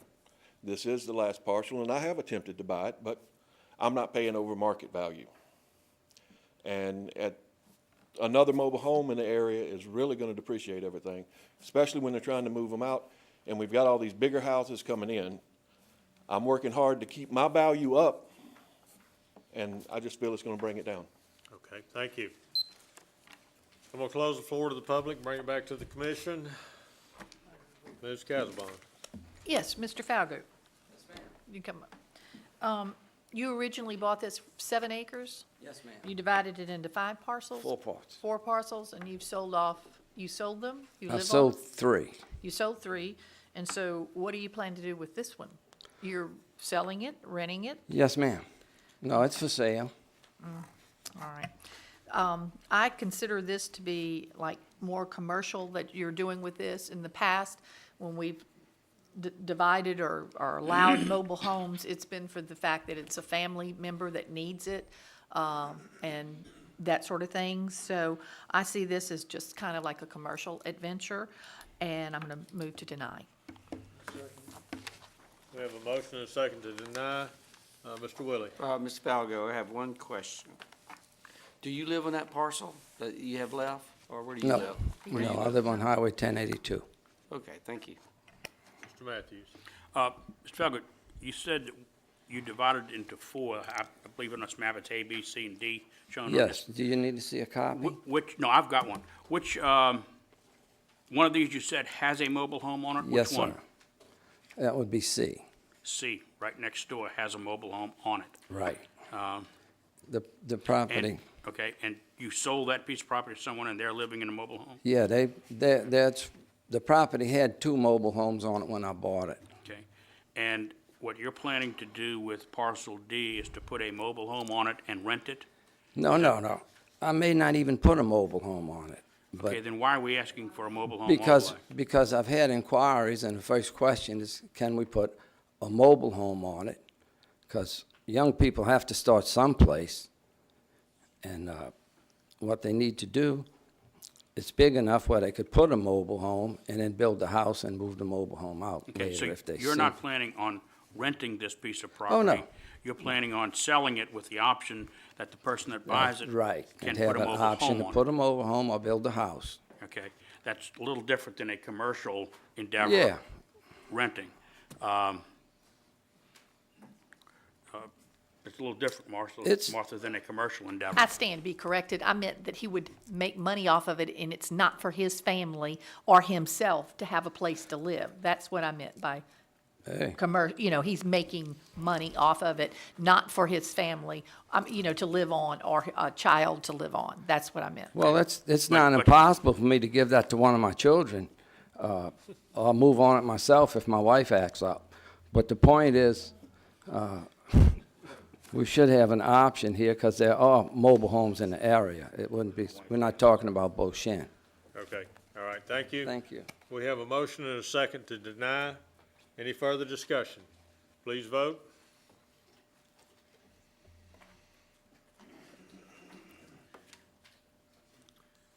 Motion carries to deny, 8 yea, 1 nay. Item 17, zoning case 13-05-038, existing zonings HC2, Highway Commercial District, proposed zoning A5, two-family residential district. It's 7,200 square feet. Petitioner is Adelaide H. Nolan, and the owner is the same. Parcel located at the northwest corner of Marquette Street and 3rd Street, being lots 19 and 20, square 17, Chinchuba subdivision, Ward 4, District 5. Staff? The site is abutting commercial uses on the north and west sides and single-family residential uses on the south and west sides. Considering that the 2025 future land use plan designates the site to be developed with residential uses and that the site sits within a mix of commercial and residential uses, staff does not have any objections to the request and recommends approval to A5. Thank you. Mrs. Nolan? I want to build a two-family residence, not a mobile home, for rental purposes. And I've checked with my neighbors in the 2 blocks involved. It's a dead-end street, and it's sharp street on the end. And I've been able to contact 13 out of 18, and nobody disapproves. Okay, thank you. Thank you. Anyone wish to speak against? Yes, sir. State your name. My name's Sean Michael. I live at 115 Hampton Court in Mandeville. Apologize I didn't fill out a card. I'm actually speaking on behalf of a resident in Carriage Lane Estates because she could not make it due to legislative activities in Baton Rouge. Her name is Kristen McLaren. She lives at 106 Trinity Lane. It's neither for or against. Thank you. changing the zoning. Now, in my normal course of living, I don't go around looking, as a hobby, what area is zoned, Kind of surprised when this yellow sign went up that this area was zoned commercial because of the residential feeling, all the residences around there. Of course, on Asbury, you have the commercial zone, and that's fine. The problem we foresee is that road being a 16-foot wide road, typical road, with businesses on Asbury abutting this residential neighborhood, there's already a problem with driving through there, trying to miss cars, pull out of parking lots. There is a handicapped person that lives across from this vacant lot. The lot is not very big. It's at 120 by 70, I believe. And most, if not all, on this side of Asbury, on the eastern side, are single residence homes. So I'm not sure how it would fit on there. So the request here is just to maybe table this decision until we can meet and see the design of the house and see what it is and how it affects the property. Or I know there are other ways to appeal this. We just wanted to get it out there that it's not for or against. We just need more information to make a decision. We're not against at all it being changed to a residential zoning classification, whichever it would be. But a two-family residence, we feel, would be too much for that small lot, especially when you consider everything else that is already in place there. It's one of these neighborhoods where 90-degree angles with the ditches, it's already hard enough to turn. Okay, all right, thank you. I have a question. Do you understand that it is zoned highway commercial? I do, but that's what I said at the beginning. It surprised me that it was. Okay, but we would be changing that. I mean. No, that's fine, changing it to residential, but changing it to a residential to allow two. Okay, your objection is to the A5. That's a two family, yeah. If it were single family, I just wanted to okay. Yes, thank you. That's it. Thank you. Ms. Nolan, you have any rebuttal comments?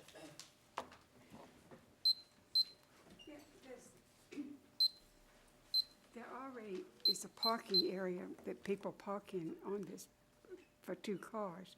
And the handicapped person lives across the street, and they did not object to the building anything.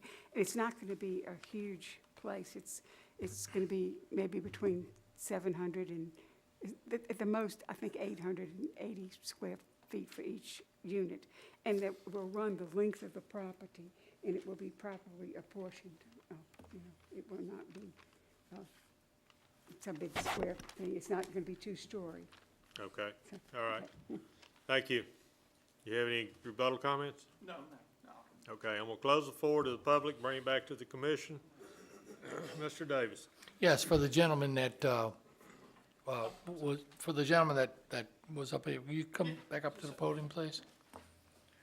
While I appreciate all your information you gave us, you kind of were leading towards the planning side and not the zoning side of this. Oh, I'm sorry, I'm a planner. That's Well, what that's my job. And you did a very good job, and that's wonderful.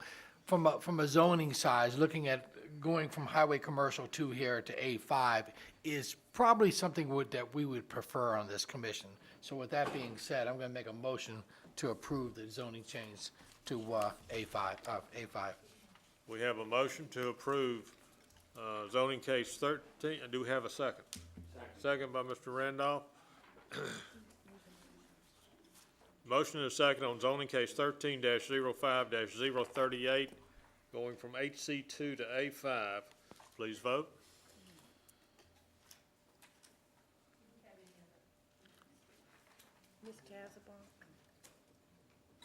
Motion carries.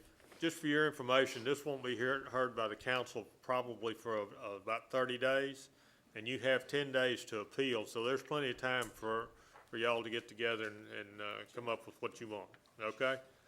Item 18, zoning case 04-10-083, existing zoning is major amendment to a PUD, plan unit development. That's 375 acres. The petitioner is Wayne Burris. Owners Telebera Group LLC, parcel located on the north side of Louisiana Highway 1085, south of the Trinity River, east of Rousseau Road, Ward 1, District 3, Districts 1 and 3. Mr. Monroe. I Oh, staff, excuse me. I invite you to look at the survey attached with your staff report. Basically, what the petitioner is requesting is to take the 3 lots that are currently approved and make 4 lots, as shown on the other attached survey, and staff would like to recommend approval. All right, thank you. Mr. Morone. Thank you, Mr. Doherty. Paul Marone on behalf of the Tarabella Group LLC. If you'll look at the surveys that are in your packet, you'll see that on Beauregard Parkway, these lots 222 to 227, there's an oddity in those lots in that lot 222 is 83 feet wide, almost 84 feet wide, when the other lots are about 48 feet wide. Not exactly sure why it was laid out this way to begin with, to be quite honest with you. But when we realized that the last lot was an odd width, we proposed to re-subdivide it so that all of the lots would be just under 45 feet. But of course, because we're a PUD and because this does change the number of lots, we're required to come back to this commission first before we go to the Planning Commission on the re-subdivision. So we would respectfully request your approval to amend the PUD so that we can pursue the re-subdivision and to bring Lot 222 really into a more compatible with the other lots on this portion of Beauregard Parkway. Thank you, Mr. Morone. Anyone in the audience wish to speak against? I'll close the floor to the public. Mr. Davis. Paul, you're gonna love this one. Are you ready for this? I'm ready. Okay. So simple. Lot 222B and Lot 222A that you're expecting to divide this into? That Yes. one lot? Mhm. Why is there B on bottom and A on top? You know, as an engineer, I mean, it doesn't even make sense to me when it's numerically going up. I'm just making that as a recommendation. I'm going to make a recommendation to approve, but in my mind, I can't figure out why. I will be glad to submit this to Mr. McHugh and ask Thank him you. to Thank get you. back with you with an answer to that question. And maybe it's just me, and maybe it's because it's late, but I make a motion to approve. We have a motion to approve. We have a second by Mr. Matthews. Please vote.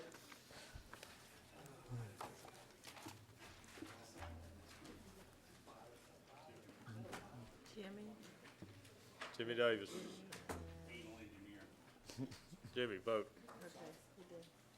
Okay. Thank you. All right, thank you. Motion carries. The plan review case was postponed until next month. Do we have any old business? Do we have any new business? Do we have an adjournment? Motion to. Thank you. Y'all been very patient. I'm sorry it's 9:35, but we were trying to keep this thing going.